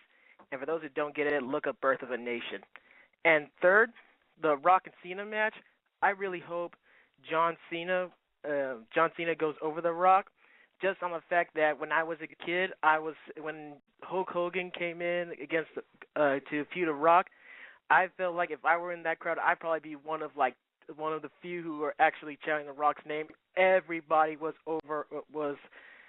chanting Hogan. Everybody wanted Hogan to win, but The Rock ends up winning. And I feel like that The Rock should lose to Cena at WrestleMania just for the sake of passing of the torch. All right, Jamal in California thinks Bryan Danielson's a Nazi. So, Corey, our fan of indies, you attended some indies that you'd like to tell us about. First up, I believe, was AAW. That's correct. All-American Wrestling. Initially, we were told that Jerry the King Lawler and Sabu were going to be at the show, but due to travel issues, neither of them were able to make it out on time. Outside of that, though, we had a really fantastic show. The first match I want to bring up is Mischief versus Mina Libra. This was a Falls Count Anywhere match, and I have to say, AAW really knows how to book women. This was a fun, fantastic match. For those who don't know, Mina Libra is part of a heel group called The Clash. She dresses all in black, and Mischief put her through a table. And this was absolutely a great match. It was very brutal, very hardcore. Weapons were used. They fought on the bar area at 115th and Bourbon Street. This was a very hardcore match and very much worth the ticket price. Another match I want to bring up was our AAW title match between Silas Young and Michael Elgin. And this was fantastic. There was no telling who was going to win this. Silas Young ended up retaining due to outside interference from Val Malone and Mason Beck. But this was a very hard-hitting match. Elgin is such a force, and I won't be surprised if he has a title by the end of this year. Our main event was Team Joey Eastman, which featured Darren Corbin, Marion Fontaine, and Tweak Phoenix, versus Team Truth Martini. Tweak Phoenix, that's his name. Okay. Versus Team Truth Martini, which was Hunter Payne, Danny Daniels, and Jesse Emerson. For those who don't know, Hunter Payne is relatively new to AAW. He's extremely muscular. He reminds me a lot of Brock Lesnar when he was starting. This guy is just immensely powerful. This was a very brutal tag team match, which ended by submission when Darren Corbin used a chair to choke somebody out. This was a fantastic show, top to bottom, and absolutely worth the DVD price. It's going to DVD in about a month, and I very much recommend it. The next show you went to was POW. What does that stand for? POW That's just the word that they use for it. They don't actually assign any letters to that acronym. It's just POW Wrestling? POW Entertainment, to be precise. Excuse me, entertainment. I guess Blem and Zowie was taken. It's a family-friendly event. This was a charity show. All of the proceeds from that event on Saturday went to the American Cancer Society, and all of the matches were held inside a tall black steel cage. So we had about 7 matches. One of the matches I want to bring up was it was a cross-promotion match with the NWA. It was for the NWA World Heavyweight title. We had Adam Pearce going up against Chris Cairo, who's... Shut your mouth! This was a very interesting match. Chris Cairo, when you see him, he looks sort of like a heavier set X-Pac, but he's extremely fast. And at first he did get a quick pinfall over Adam Pearce, but the decision was rendered null and void because referee Pee Wee Perella is not an NWA-sanctioned ref, and the title can only change if an NWA referee makes the final count. So let's see, the NWA is still doing screwjob bullshit finishes. Well, essentially. So NWA referee Joe Furr came out, and we had a very hard-hitting match between the two, which ended in Adam Pearce just barely skiing by with a win. Then we had another match that I really think our listeners would love if they were able to see it. This was a 6-person intergender first blood cage match. To win, all 3 members of this team had to bleed. We had Melanie Cruz and Psychotic Rage, who are 2 clown wrestlers, go up against Taylor Made and 2 gentlemen who I'm sorry to say I did not catch their names. This was a very brutal, very, very weapons-heavy match.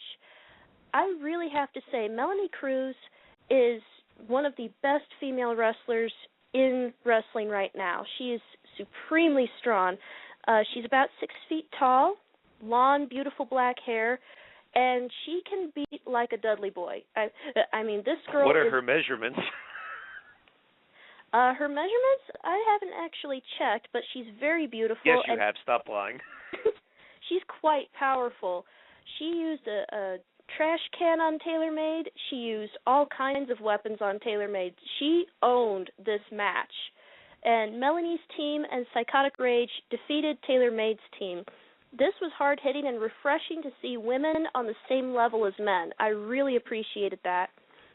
Our main event was a 3-way for the POW title where Rough Crossing, who reminds me a lot of Shawn Michaels, defended his title against Ruthless Ramon, who's a lot like Chavo Guerrero, and the Flying Hawaiian Kanoa, who was one of POW Wrestling's longtime wrestlers. Ruthless Ramon gained the victory, and then after the match, we watched Kanoa retire. Apparently, he had been with the company for 8 years, and due to different reasons, he was not able to continue further with them. So after the match, we saw a beautiful retirement ceremony where the entire roster just piled out for this. Well, the POW title is something I used to have, but it's not for wrestling. You figure it out.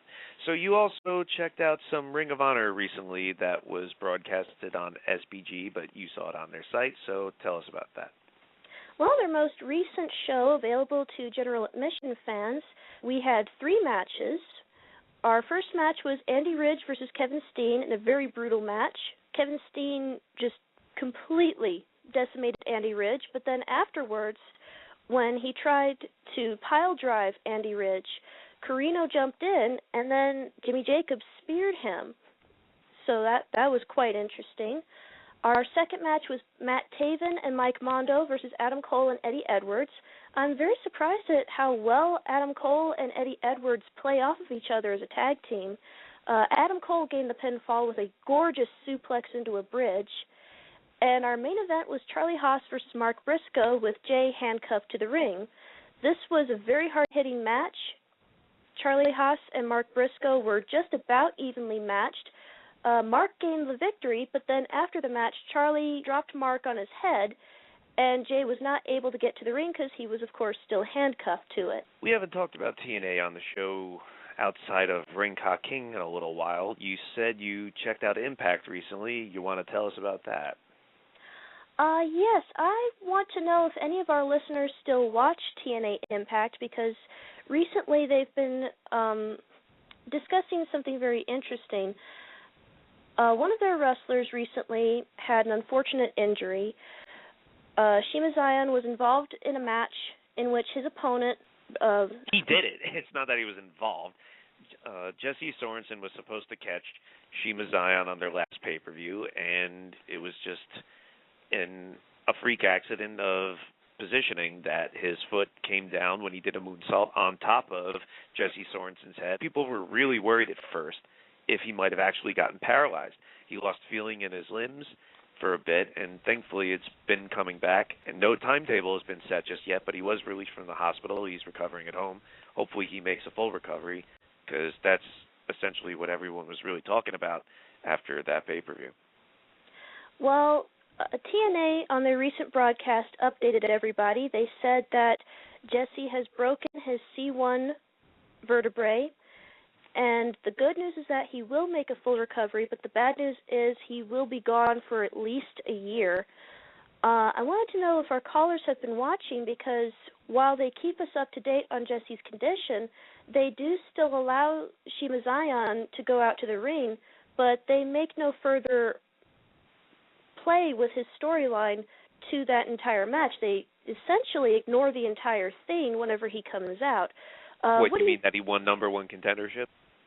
Well, they don't really address that either. At least this recent episode, they didn't do a good job of addressing it. But do you think it's fair that Shima Zion was involved in this match, and as soon as he comes out, they pretend like the whole match with Jesse never happened? Well, what do you expect them to do? Well, I wasn't sure. I mean, usually when one wrestler injures another, they play that up in storyline. Like, they have him come out and make fun of it or apologize, or they have another wrestler come out and attack him for it. In other words, they trivialize it. Kind of, yes.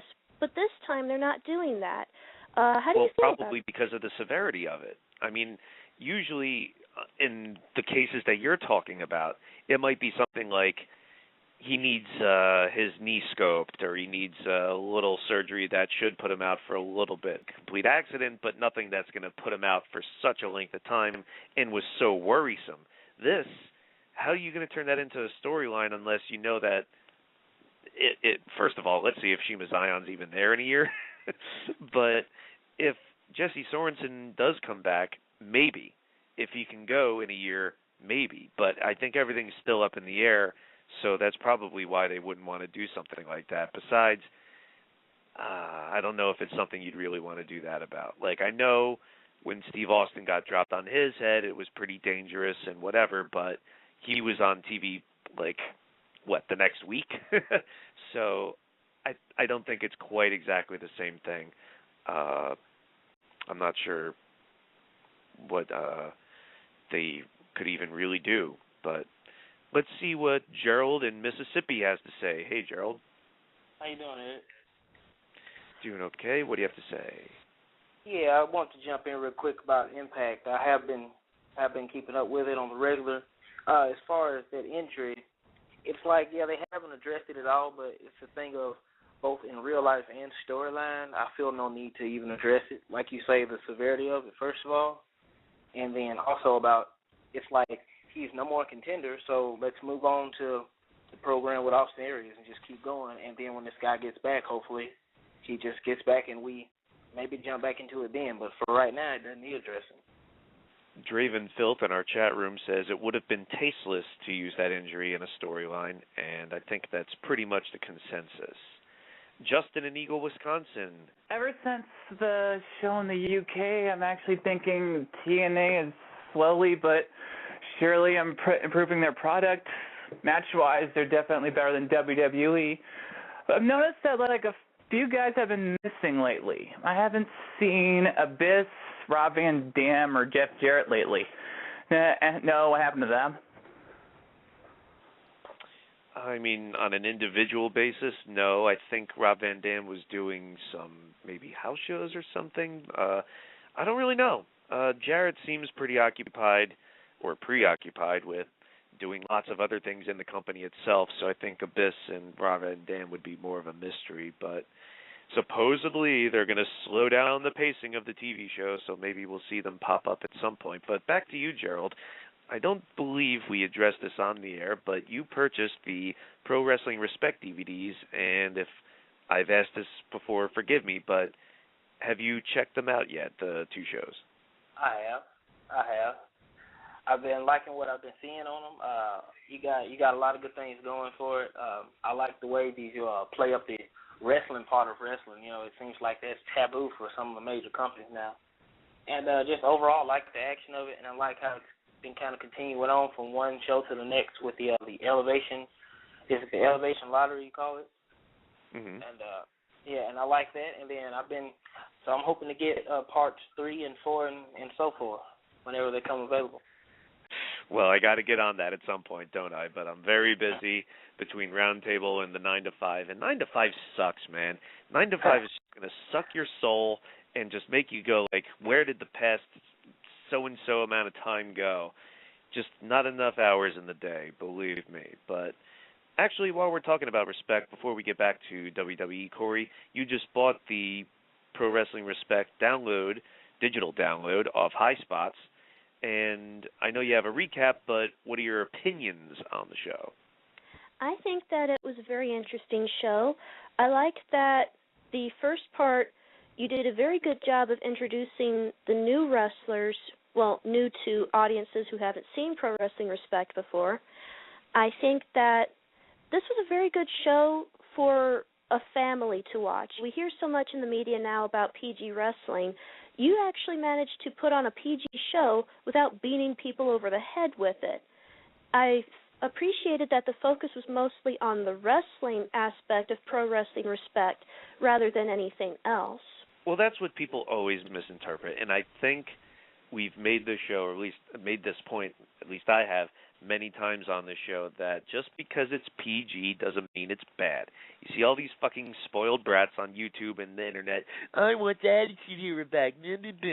Attitude Era wasn't that fucking good, okay? The difference is the personalities and the writing.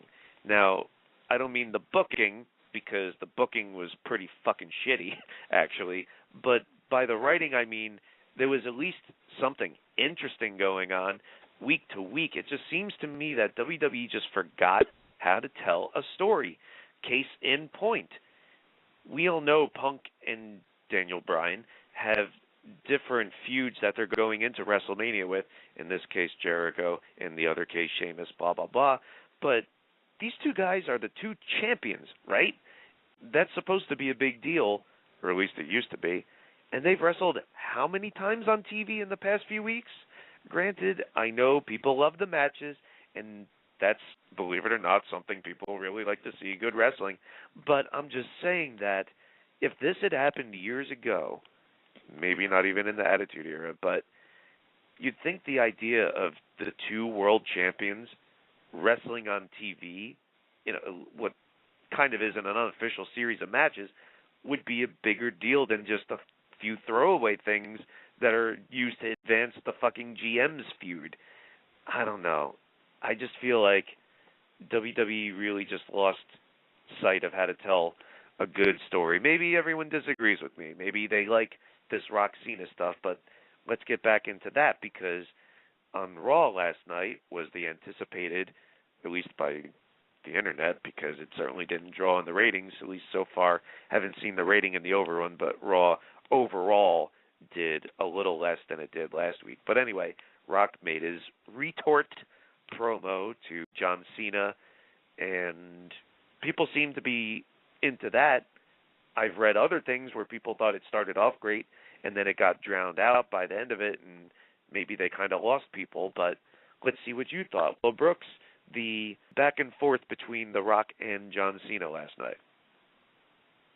I kind of liked it. I mean, I like it better than them having, like, moments where they beat up each other and fight. I mean, I'd rather save that. Don't give it away for free. Make us want to tune into WrestleMania to see it. So I'd rather have these promos going back and forth, rather than these guys have, like, meaningless fights every week, because now it's just kind of like how they have a match. I'm thinking, well, I've always seen them fight, so who gives a shit? But that being said, I thought Kung Pao Bitch was the funniest thing I've heard all night. So it definitely did probably entertain me. Well, don't you think there's actually a little bit too much ha-ha in this as opposed to maybe something a little more ass-kicking? I don't know. It seems like people want to see the match anyway, but I just think there's a little too much Fruity Pebbles trending, blah, blah, blah, and whatnot. I don't think it's as, I don't want to say stoic, but I don't know. Will Vafitas, what do you think? Save me here. I think The Rock is not taking it as serious as Cena is, and I think he's proving that by not really making any jokes. And that's one thing I've noticed, that since last week's promo and this week's promo, he's taking this very seriously. Cena thinks this is like he needs to win this match, where The Rock is kind of not as serious, and he's kind of making the jokes. In that way, it looks good for Cena, because people are like, wow, Cena's really taking this seriously, and he has great combats on The Rock, and he makes good points, especially with the notes on the arm, because I think that was the first time I remember Rock ever see, like, looking at a promo on his arm. It made him stumble at the end, which was, like, really good. It made Cena look really strong. So I think that what The Rock has to do is he has to be kind of more serious about it, because I think he's joking around too much, and I think it makes him look weak, actually, in a way. I think that Cena last night had won over The Rock last night, at least in my opinion, and I think a lot of people would think that too. Yeah, a lot of people were saying that. Yeah, I mean, but it's a good point. If you really look back at the interview and you watch it again, The Rock is not being serious really about the entire promo, which makes it kind of weak. Oh, I don't know about that, because you know how many times he referred to himself as I? You know, that's Dwayne Johnson being serious. It wasn't The Rock thinks that you, John Cena. It was I think you, John Cena. It was a lot of I's in there, and it was kind of jarring to hear that coming out of The Rock's mouth. Right, usually he refers to himself in the third person, and that's why I just think that he needs to be more serious about the match, and I think over the next few weeks, because he's going to be on Raw every single week, that he's going to be a little more serious, and there's a lot of truth to what they're saying. I mean, it doesn't feel like a storyline, which is really great about the whole thing, I think. Well, as far as the truth aspect goes, or the shoot or whatever, first of all, you mentioned the writing on the wrist, and I think that had to have totally been set up, because I feel that too. I thought that as well. Like, yes, The Rock has been cutting promos for how long, and we only just noticed this. I think it was set up, and it's so funny because if it is, it reminds me of this whole story of you know those stupid fucking kayfabe shirts they put out for like probably a heel week on the Shop Zone, and now the rumors like all the veterans are pissed off and they're gonna have it pulled and blah blah blah, which is great because I don't know how it got fucking made in the first place, but that started this question on our Facebook group: is kayfabe dead? And most people think it is, but you know what? It isn't, because even if it's slightly different than the way we remember it, the fans can still be worked. First of all, you remember when John Cena went off to make the Marine the first time or whatever, and they said, just on TV, this wasn't an angle, it was just said in passing, John Cena will not be here because he was stabbed at a club, and then it ended up being Jesus or whatever. You know how many people bought that? They thought it was real? You know how many people called the local, 911 when Vince McMahon's limo blew up because they thought he might actually have died? Fans can still be worked. It's just, I guess, a different kind of animal, a different shade of color than the kayfabe we may remember, but it's still out there in some form, and maybe this Rock writes his promos on the wrist is a new version of that, because I personally don't buy it. But it's a Twitter thing. Mm-hmm. As far as the truth goes, Cena's whole thing of I'm wrestling for the guys, you hear so many people, Cena, Punk, other people complaining that The Rock came back and is taking a spot from them. Boo fucking who. Now, it's a different era, and it may not be exactly the same as Hulk Hogan comes in, main events a show, and everybody else, because the gate is bigger, gets a cut of that, so why are they going to fucking complain? Because first of all, after this investors conference the other week, there was some rumor that like Vince McMahon took like 10% of house show earnings for the year, and like instead of paying it off to the people on the shows to the degree they should have, he put it in another area so the losses wouldn't be so bad. Some shit like that. So maybe the pay structure is a little different. People are really just fucking happy to be in the company and will sign away no matter what, practically. But fact is, the point of wrestling is to make money. People always use the word business to describe it. In this business, I love this business. But yet they don't understand the fucking business, because wrestling is like anything else that a business is. The point is to make money. Granted, of course, you want to do it in a way that means something to you, so you get into wrestling and you care about your craft and your art, whatever. Point is, if you're working on all cylinders and doing your job in pro wrestling, you are drawing money, you are making money, you are bringing the fans to TV, pay-per-view buy rates, all that other shit. Well, guess fucking what? The Rock does that.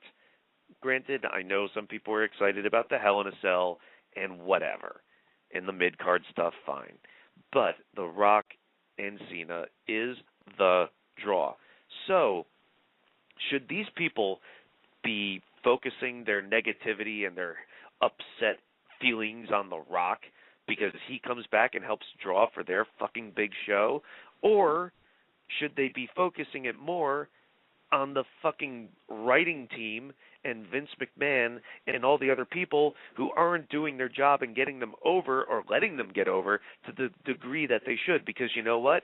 If they were that over, when someone like Jericho or The Undertaker or The Rock or whoever comes back and takes their spot with their once-a-year match, it would be against you guys.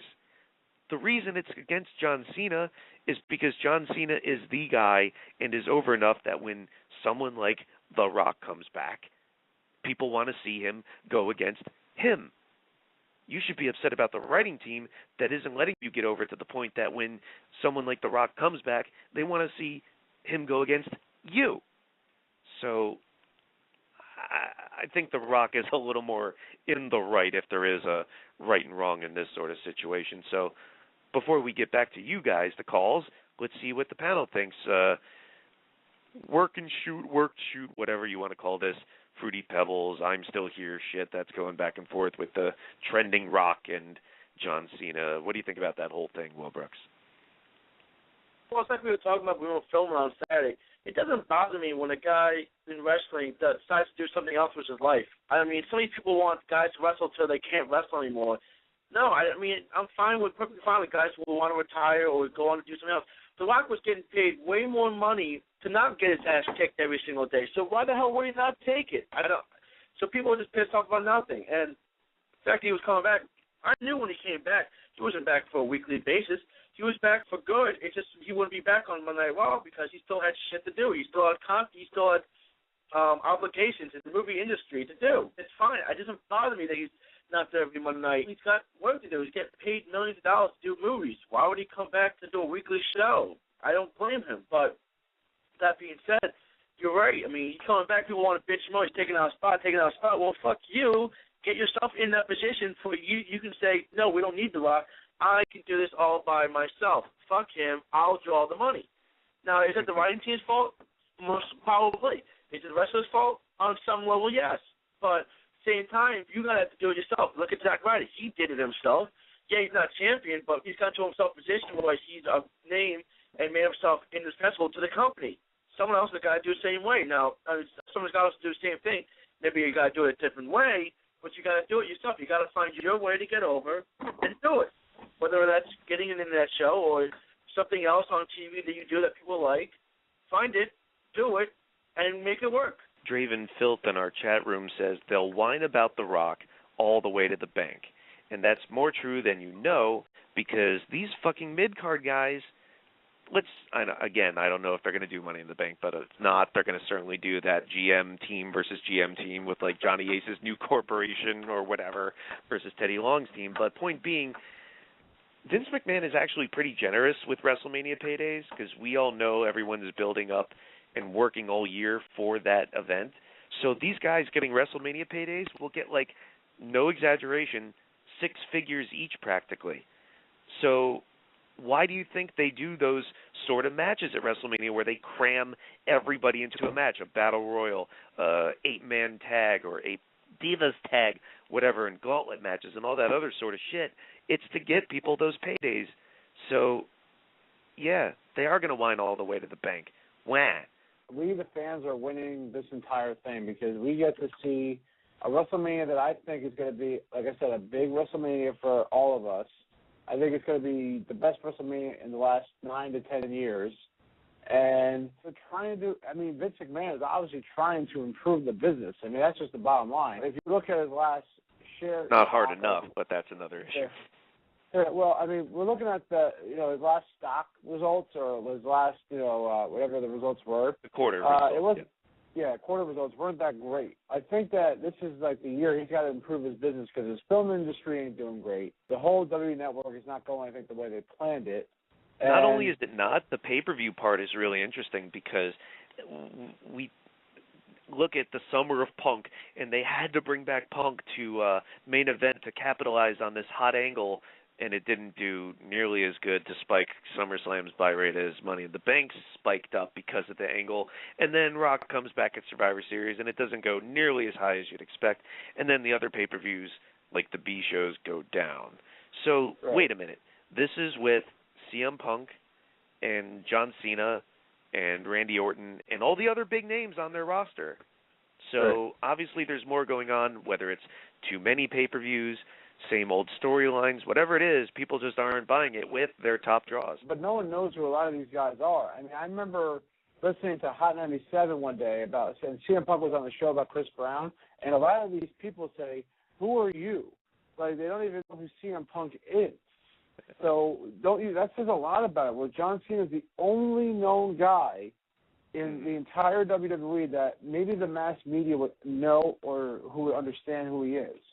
But you have to bring guys like Undertaker, Jericho, Rock, Triple H back into the mix because they got to get these young guys over because they certainly aren't doing it by themselves. There's no one there right now besides John Cena that can really market themselves to be in the mass media. And they have to build these guys up, and I think that's what they're trying to do with Mania. I mean, at least CM Punk anyway is at least one of the guys. And maybe even Cena will get a good rub from this. But that's it. And it's kind of sad because there's no one – I mean, these guys can't do it themselves. I mean, CM Punk versus Daniel Bryan would have not have sold this WrestleMania. I mean, honestly, Eric, is there any match you could have saw right now if The Rock was not on this show? What would they do for their main event that would make you want to buy this show? Well, CM Punk versus Daniel Bryan should be one of those, and that's their fault for not making the fans care about them by putting them in positions that really matter, because they can pretend all they want that they're doing something with these guys by putting titles on them, but what does that really matter to the fans' perception when that's going to be in the mid-card and not on the poster, and Hell in a Cell and Rock and Cena are? That's still telling the fans, even on a subconscious level, that these guys are not the guys.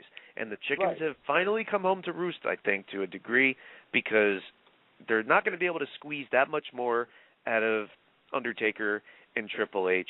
Jericho seems fine, but, I mean, even if Michaels does come back, as it seems to me like they're hinting that this fucking Michaels-Triple H thing could happen, but they don't have Batista, they don't have Michaels, they don't have a lot of the guys that were there.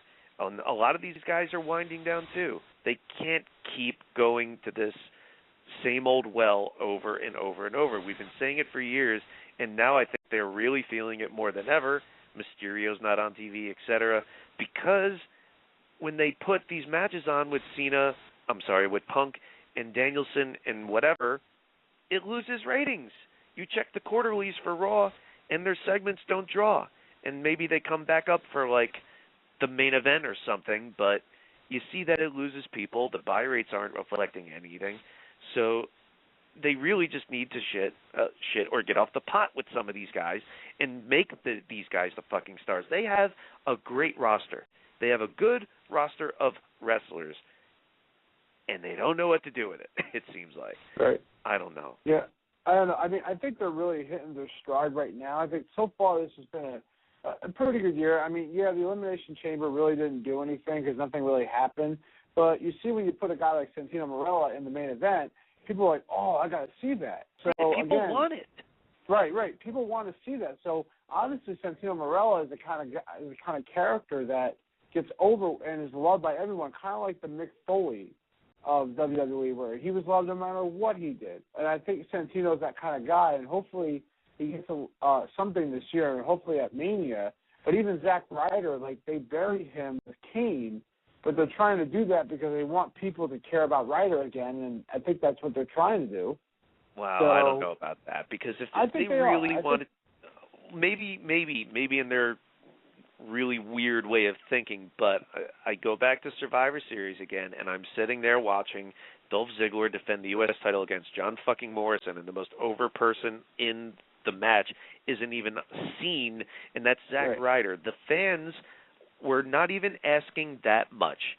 The fans were clamoring, salivating for a mid-carder to win a mid-card title, and they couldn't even give that to the fans. Maybe I'm crazy because people think that there's money in the hunt and people want to anticipate and wait and all that shit. But you know what? When I hear cheers, to me that says people like something enough to pay for it, and they weren't giving it to them there. And there's many other cases like that. So, again, I think going back to that, I think the reason why they did that is because they want CM Punk and the World Champions to be more over than the actual guy who's going for a U.S. belt. If that's the case, why didn't he finish the show? Why did it be The Rock instead? Well, The Rock is like I said, he's a bigger star than anybody in the company, and WWE isn't that the problem? Right. No, of course that's a problem because The Rock does not need to come back. He did not need to come back to this WWE. He did not need to come back at all. It's not like he needed the money. He's doing it to try to help WWE and try to help these guys. We should just be accepting The Rock that he's coming back to help out because right now it's a dying industry, wrestling. It is. I mean, I hate to say it. No, I think it is. If it's not making enough money and it's not producing the numbers and people don't watch it anymore that I remember people watching it, I think it is. So, well, the numbers really don't say that. The numbers say wrestling is making a profit. Even TNA, the thing that I think you're misinterpreting it as dying, quote unquote, because people have been saying wrestling's been dying for years. It's not. Here's what happens. The same people watch every week.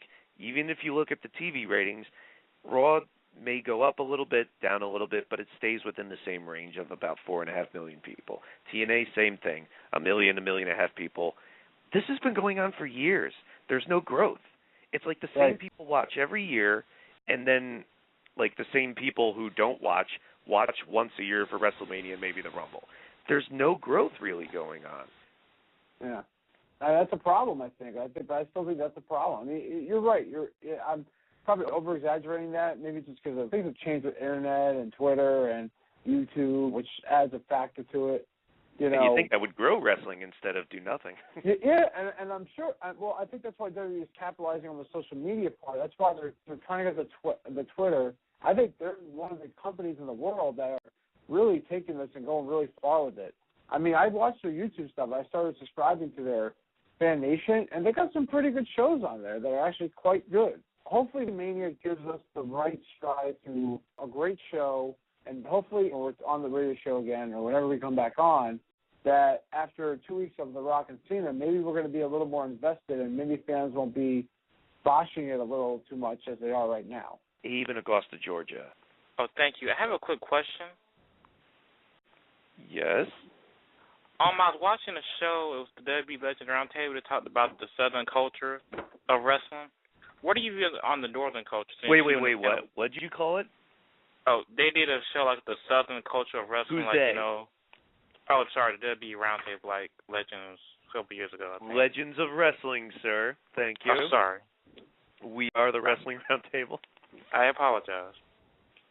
In fact, you'll never actually see the word. I mean, Jim Ross likes to use the word roundtable to describe it in his blog and whatever, but look at the title.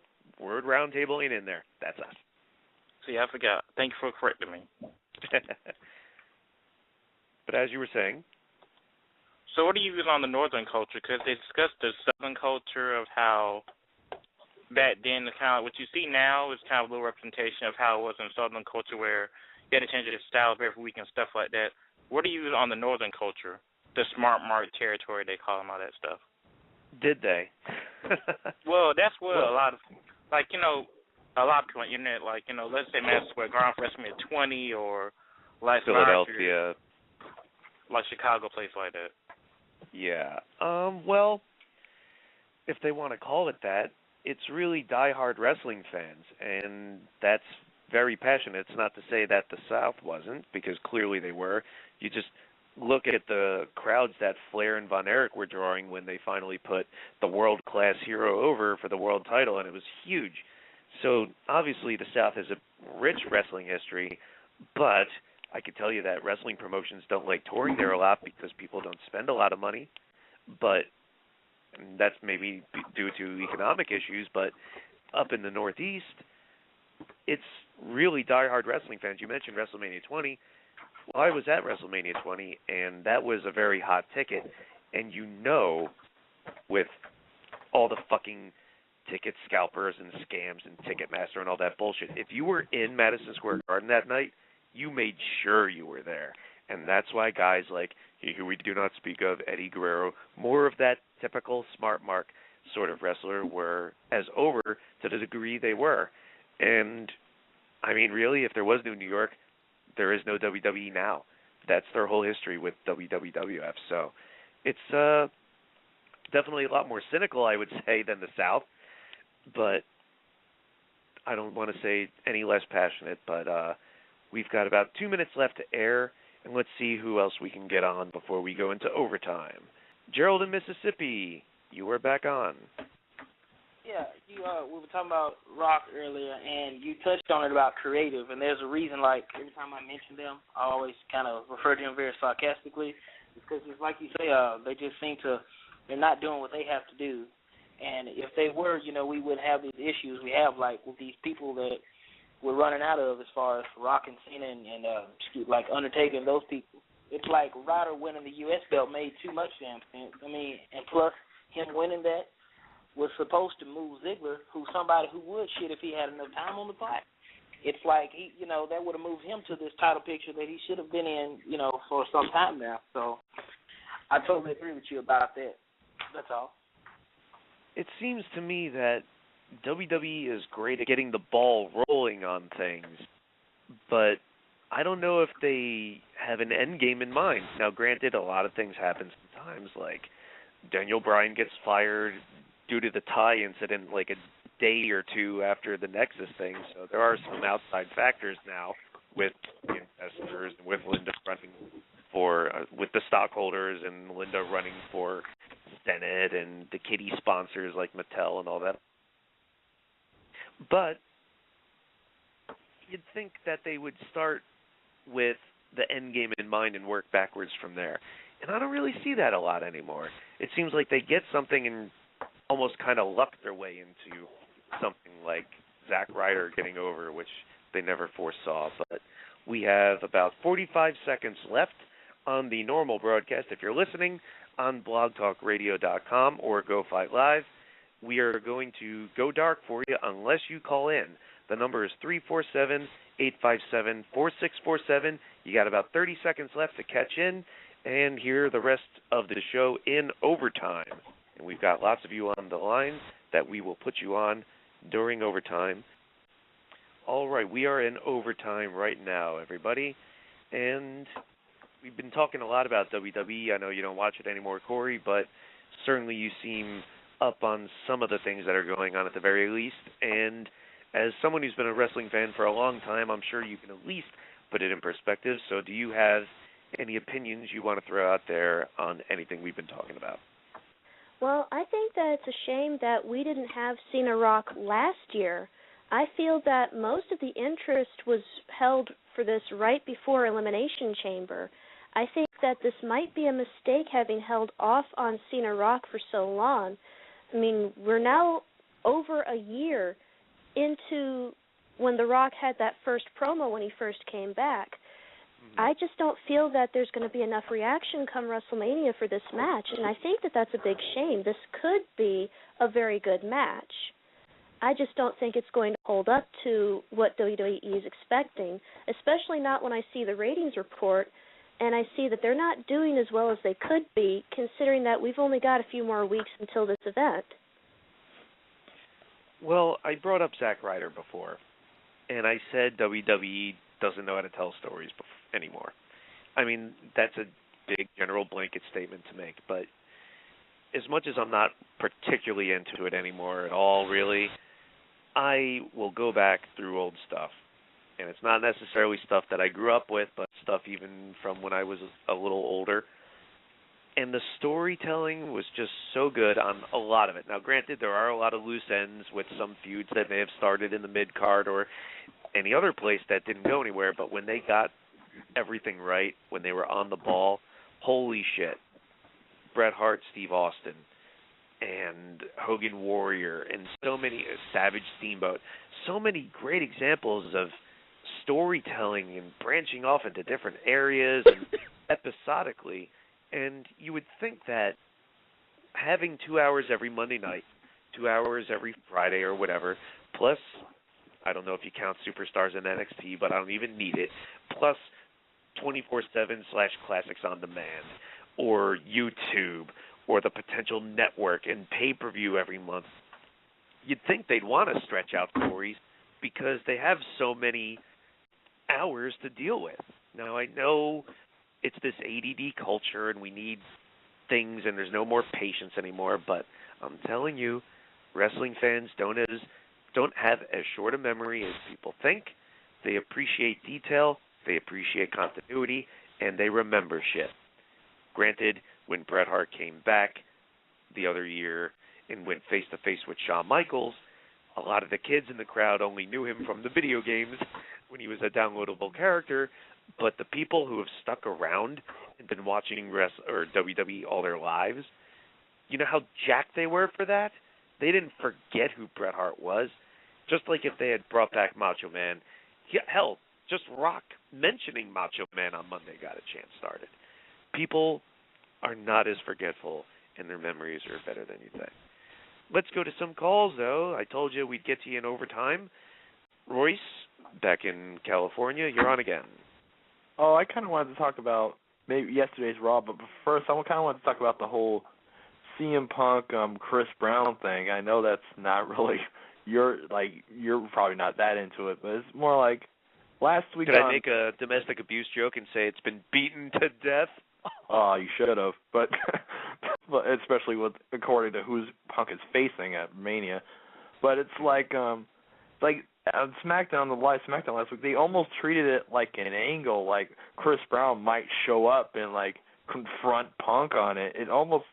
To me, it felt pretty tasteless when they were doing it. It's like it was almost like on we're gonna display Eddie levels of like, are you kidding me? I don't know if they ever get that far again. Viva la savings. Like almost like a sell the beat. But it's more like I couldn't believe they were doing it. And the thing about it was they weren't. Wait. You couldn't believe that WWE, who's like desperate to get everything trending on Twitter every Monday night, always looking for publicity by bringing celebrities into WrestleMania and getting whatever they could on Sports Center or get plays or whatever. You don't believe WWE would stoop to that level? No, because they haven't done it in like a while, so it was shocking to me. But it's almost like they were talking about, Chris Brown and Punk are feuding on Twitter, but they were always dancing around why they were feuding on Twitter. Like they would never mention that why Punk is like mad at him. And when kind of Booker was like saying, I don't know, Chris Brown is kind of jacked. When he's angry, he'll swing. And like Michael Cole would have to stop him. Like, we can't talk about Chris Brown. Like, they were like hinting at it, but they couldn't really go at it. And I felt that was like if you're going to be tasteless, like you're going to at least go all the way. But they couldn't even do that. So it just felt really jarring. And yes, and you were talking earlier about the whole shirts, like that say kayfabe and I'm the heel type stuff. Right. And it almost felt like, and yesterday on Raw it really hit it home for me. It's like, why are they kind of, like, between the Jericho Punk promos, like, I was here and the guys in the back and blah, blah, blah, and even The Rock with this whole... I don't even like them using the word promos, like The Rock said, John Cena, I heard your promos, and I'm like, oh, come on. It's like, really, and he's like, I came up as a babyface and they booed me. It's like, yeah. Mm-hmm. It's like, it's too much. It's like this whole... It seems like it's gone. They've always been doing this. Just like kind of attitude there. Even before that with Brett, kind of like we're gonna. It never works. It never works. You can't have your cake and eat it too, because and you see Team Ambition, Davey Richards, and all those other sort of guys in Ring of Honor. Ring of Honor is notorious for doing this shit, where they want to pretend wrestling is something to be respected and wrestling is something I love and wrestling. But then in the same breath, they use the word promos and gimmick and character, which totally just goes against what you're supposed to be fucking saying. But with ROH, it's, I would say good, but almost understandable considering like who their fan base is. They are the neckbeard smart marks, so they probably audience regardless. If wrestling companies want to break character and talk about things from that perspective, I don't mind it. If it's in a DVD documentary, on a website article, or something else that's not on the show itself. If the camera's on, you're in character, we are suspending our disbelief, and that's it. If you want to go in the Chikara route and do shit that breaks the fourth wall, well, you know what? I love comedies, and that's the only time that I think that breaking the fourth wall works. But when's the last comedy that won an Oscar? 1977 Annie Hall. So Cornette likes to say funny isn't money. I think that's true only to a degree. Funny can draw. We see that a lot in Japan and shit. But exactly. Like what Will Brooks was saying before, you don't make the court jester the champion. I can see what he means. I don't think it's quite black and white, but I don't think it's quite the same thing. But back to the work shoot shit. It never works.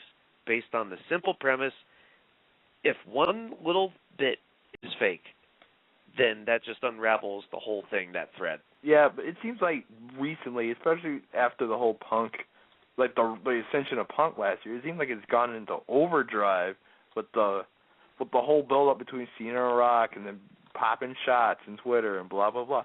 It just seems like the last year... And it doesn't really make sense considering what audience they're catering to, who probably don't troll, like go to the forums and stuff like that.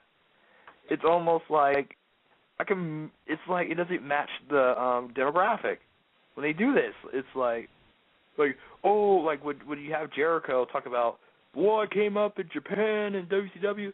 Like 9-year-olds don't know what that is for the most part. They don't care. Not only do they not know or care, but it's funny that they would put out those sort of shirts like heel and gimmick and I've got heat and whatever, because who's that catering to? The internet. And who have they notoriously not cared about? The internet. So I don't know I don't know what they were thinking with that shit, but Corey, you got something to say. With the shirts and with all the other crap that they do in storylines, I want to make a point in relation to what you brought up earlier, Eric, with the way storylines used to be. I feel that they're bringing out these shirts just to see what kind of a rise they can get out of people, sort of like a troll move. Before I gave up on WWE... Pretty expensive joke.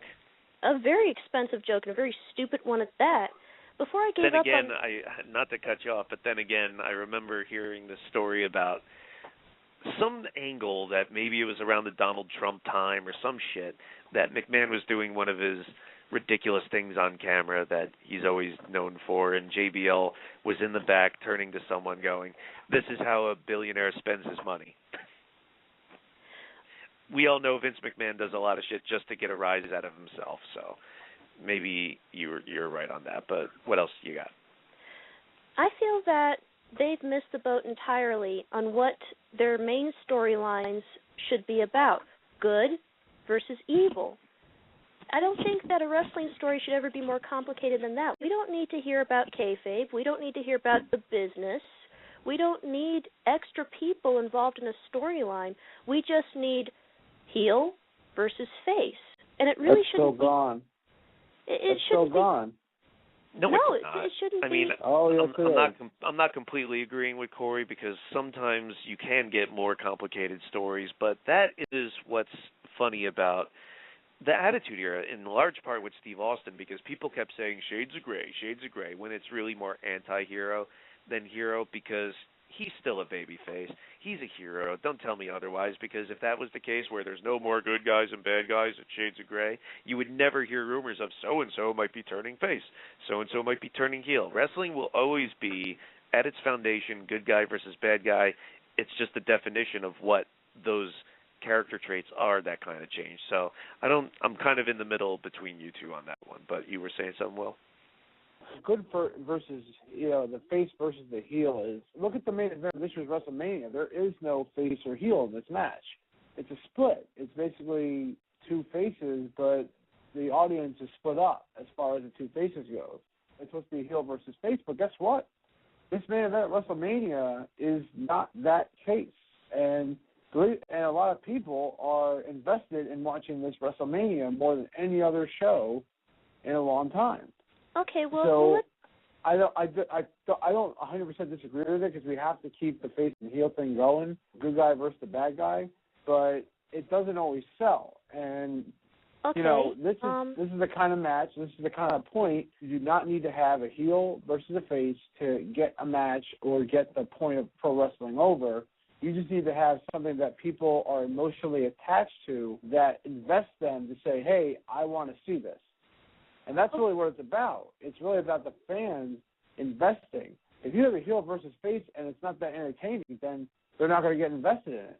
Okay, well, Stop it. Right. Let's look at. Okay, well, let's look at a simple story here. Okay, Rock versus Cena. I mean, we're all talking about that now, right?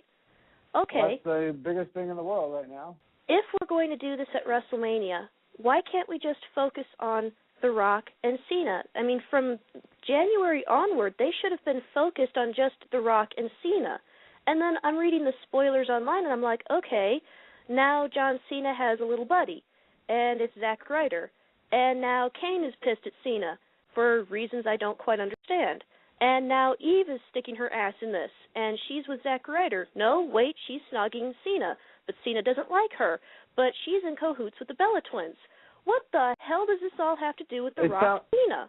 Well, it has nothing. Well, the point of the whole idea was to get Cena to embrace the hate, and the hate was that he's not being real to his audience, and that's what he was trying to do. That was the whole point of the storyline. The point was to give him something to do till WrestleMania. Well, that too, but it was a new feud for him, and they used that as a catalyst to get him ready for The Rock, but also they did it as a way to get some sympathy for Cena, because they took out Ryder, and they had that whole Eve and Ryder situation. I told you, Ryder was a pawn in this entire thing just to get Cena, or people invested in the storyline, and to get sympathy for him, and that Cena's trying to be a good friend. He's trying to be a face. They don't want to turn him heel, because if they turn him heel, it will not look. It's not good for the company, because there's no face to counter him. Okay, we have had a lot of exciting feuds out of this company. I will be kind enough to give WWE some credit here, but most of the better feuds that they've had have not been this convoluted. I mean, think about this. Let's go back in time to when Shawn Michaels was facing Bret Hart at WrestleMania. If they had all of a sudden, 2 months before WrestleMania, sprung these extra people on us, would that match have been as epic as it was? I just don't think so. I think that we need to have the storyline just be about Cena and Rock. We are 4 weeks away from WrestleMania, and people are still trying to figure out Zack Ryder and Kane and Eve and the Bella Twins and John Laurinaitis and David Otunga. No, that's too many people. That is way too many people. WWE is missing the boat. They need to simplify their storylines. We don't need all this complicated, convoluted crap. We just need two people per storyline. The only time it should be more than that is if we're talking about a tag team match, in which case it's appropriate. Aaron in Maryland, you're back on. Hey guys, sorry about last time. It was just something wrong with my computer. But getting back to what you said earlier about the characters getting over, and that it just depends on if it's in because when you take a look back at the example I was trying to use earlier with Rock versus Hogan, it was because of the way that they build their characters up for it. And like you said on your Wrestling Roundtable show where you talked about characters versus in-ring skill, I think certain people had a point where you need a character to draw the people in there and the in-ring skill to back it up. Because if you have a character to bring people into the show, then once you get started in wrestling, if it has the wrestling that they want to see in there, then they send the fans home happy. But if you don't send the fans home happy, then you have not accomplished yet your goal. Because, like for example, like for the old Nitros, when you take a look at people like Dean Malenko and other people like that, who don't necessarily have a personality to hook the fans into the storylines. But it's because they're great wrestling that they got the fans interested in there and the people loved it. Because with Nitro, you have the old NWA personalities for like Luger, Sting, Flair, and other people like that, and including Hogan, Hall, and Nash. Because they were more character-driven in order to draw people in to the shows and make them stick around. And that's why WCW was more the hip thing than WWF up until 1998. Because you used Starrcade 97 as the point. Because they did not get Sting over the right way because of Bischoff killing off that storyline with Bret Hart coming in. And he should not have been coming in. That was the time when WCW should have used that point to build up Sting the right way instead of using Hogan politics and unnecessary booking in order to help WCW get over in the right way. Aaron really pissed off and has a lot to say. Thanks for mentioning Nitro. Appreciate that. Justin in Eagle, Wisconsin, you are back on. When you guys are talking about ROH, that remind me of something I was thinking about for a while now. Davey Richards' title reign. We've been like, it took a while to finally get it. We've been waiting so long for it to happen. But so far I've been unimpressed with it. It's like he's been doing very few defenses, and he's been booked as a guy that can like tear through everyone, like the successor to Joe and Danielson, sorry. And I haven't been impressed so far. Have you guys expected more from his reign? Have you expected less? Where to begin? First of all, when Aaron from Maryland was just saying that you should give the fans what they want, Ring of Honor has had a bad habit for the past several years, I would say almost from about Nigel on, of putting the title on the next designated guy, because you could get a feel after a while of who's going to be the next champion, way too late. They took way too long with Tyler Black. I would say almost too long with Nigel. They took way too long with Davey Richards. They took way too long with lots of people. The difference now, though, is that they're trying to go for something of, we're going to have less title matches on the idea that if they're more scarce, they're more rare, people will want to see them more. Not really working out. First of all, when you have a history of guys like Danielson's title reign, of Joe's title reign, of fighting champions who defend the belt all the time, and then we get to today where there's barely title matches, and I'm not even counting the fact that Davey spends so much time touring with New Japan, because I don't even really think that's the problem. He is there on a lot of these shows, but then he's in tag matches and other sort of matches, blah, blah, blah. There should be way more title matches than there are, even not taking into the fact that they, I think, took too long to finally do it, because it's like when WWE was trying to get Luger over, and they tried stretching that out, but by the time they got around to when they were thinking of doing it, the fans didn't give a fuck. You can only tease the people so long. Dusty Rhodes found that out in the late 80s with the NWA. You can only jerk them around in so many directions to the point where they don't even care, and even if they do eventually get what they want, with Davey getting the belt, with Tyler getting the belt or whatever, it's just way past the point when it would have been effective. When I was saying before about Zack Ryder at the Survivor Series, it just felt right. It's in New York. He's a New York character. Imagine if, for instance, and maybe it's not completely fair as an example because it's two different times, etc., but just for the sake of example, imagine SummerSlam 1991 in the mid-card, Bret Hart does not win the Intercontinental title against Mr. Perfect. Imagine WrestleMania 14 if Austin does not win the WWF title against Shawn Michaels. There are just certain times when it feels right. And I don't think Ring of Honor's hit the mark for a long time on their champions. As a Ring of Honor fan, Corey, what do you think? Well, I hate to say this, but in that respect, I do agree. It seemed like forever before Davey got the title. Once he did get it, though, I think there was a lot of energy there, and I think the crowd really did appreciate it. It was like a great big blow-off. I'm interested to see if they're going to have Davey versus Kevin Steen. I think that would be interesting. Do you think that Kevin Steen would be ready for a title? And if so, would Ring of Honor allow him to take the title off of Davey, or do you think that Davey's going to hold the belt a few more months? I think the plan is that Steen will win it at some point, but again, I don't know why, not yet. Well, are you planning on ordering the 10th anniversary show? I might. I have to check my finances after this weekend. You always complain about economic problems, but you always have money for wrestling shows. Oh, it's my only vice. What can I say? I don't party, I don't drink, I don't gamble. Gotta do something, and for me, that's wrestling. All right. Well, Gabe, excuse me. I'm mixing Georgia and Gabe in Augusta, Georgia. Oh my gosh. It was the ROH talk. Forgive me.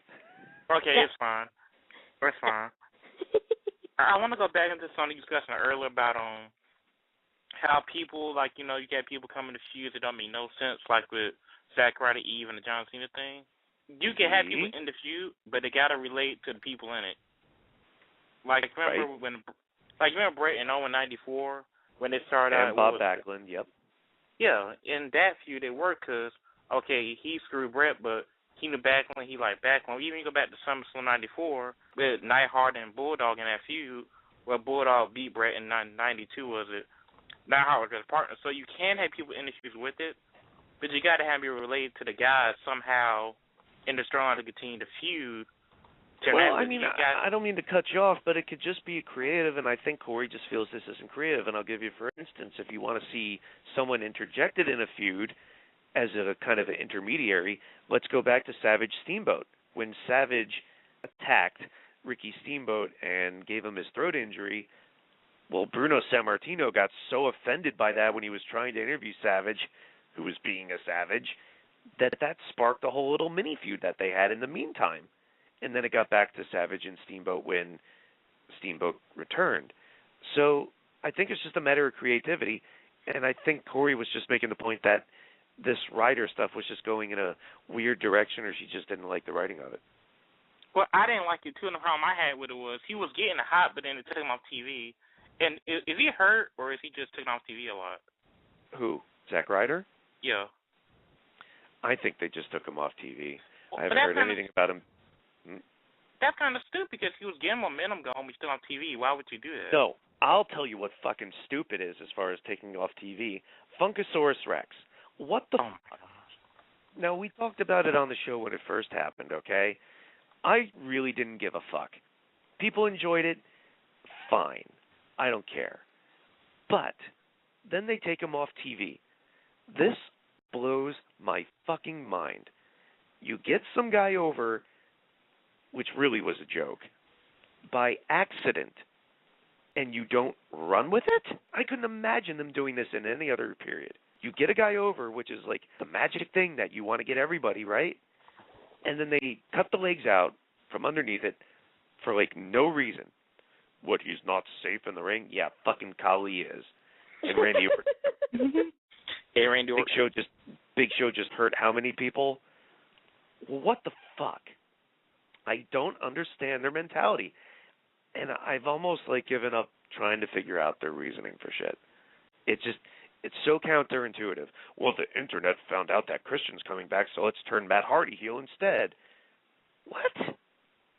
Funkasaurus got over, but I changed my mind. What? Good thing for fucking Austin that they didn't change their mind when he got over. Not saying that Funkasaurus will be the next Austin or whatever, but I just don't understand how they operate. And wow, thanks for bringing that up. But let's wrap it up here on Overtime. I'm going to give Gerald in Mississippi the last word. Right. Man, I appreciate it, Eric. Just nothing much to add, man, but I agree with what you've been saying, though. And as far as, like you say, they seem to have a beginning in mind, but never the end, and that's been the key for some years now. And I'm hoping eventually they go ahead with, like you say, with some of these guys, they need to give them a chance to shit or get off the pot. In fact, when I said before to Will Vafides who thought wrestling was dying, he's certainly not the only person to say that, which I don't believe. I mean, people think TNA's dying. Yeah, okay, they just did, 14 million people watching their show in India? Fucking A. But it reminds me of WCW. Now, I'm not saying WWE is going to go out of business or is in danger of that at all. It's not. When I say that these promotions are stagnant and they're pretty much at the same level, they're not in the hole. They're making money. Maybe not a ton of it, but none of them are in danger. TNA's doing great ratings on Spike. They got sponsors, international viewings, blah, blah, blah. WWE, hundreds of millions of dollars, et cetera, et cetera. They're doing fine, and they can pretty much coast along, which is what they have been doing for years, almost not to infinity, or indefinitely, but they can get by. But I wonder how many more years is it going to be where they can rely on something, where every WrestleMania they can rely on The Rock or a Hell in a Cell, or that it's the 30th, or just that it's WrestleMania. How much longer is this going to go before they hit the wall with it, before they've exhausted that? Maybe they won't ever, but starting storylines and not having an idea where they're going to end, WCW used to do that. Look at the NWO. Started off great. Episodic storytelling for like a year and a half was great. But they had no fucking end game. They also, they being WCW, relied on the same old names to the point where that ran out. That lost its luster. And they didn't push the guys who were the next generation of stars, maybe in the mid-card or whatever, into the spots where they should have been. It happened very rapidly for WCW, so I'm not saying that it's going to happen like that with WWE. But how much longer can they possibly go on like that?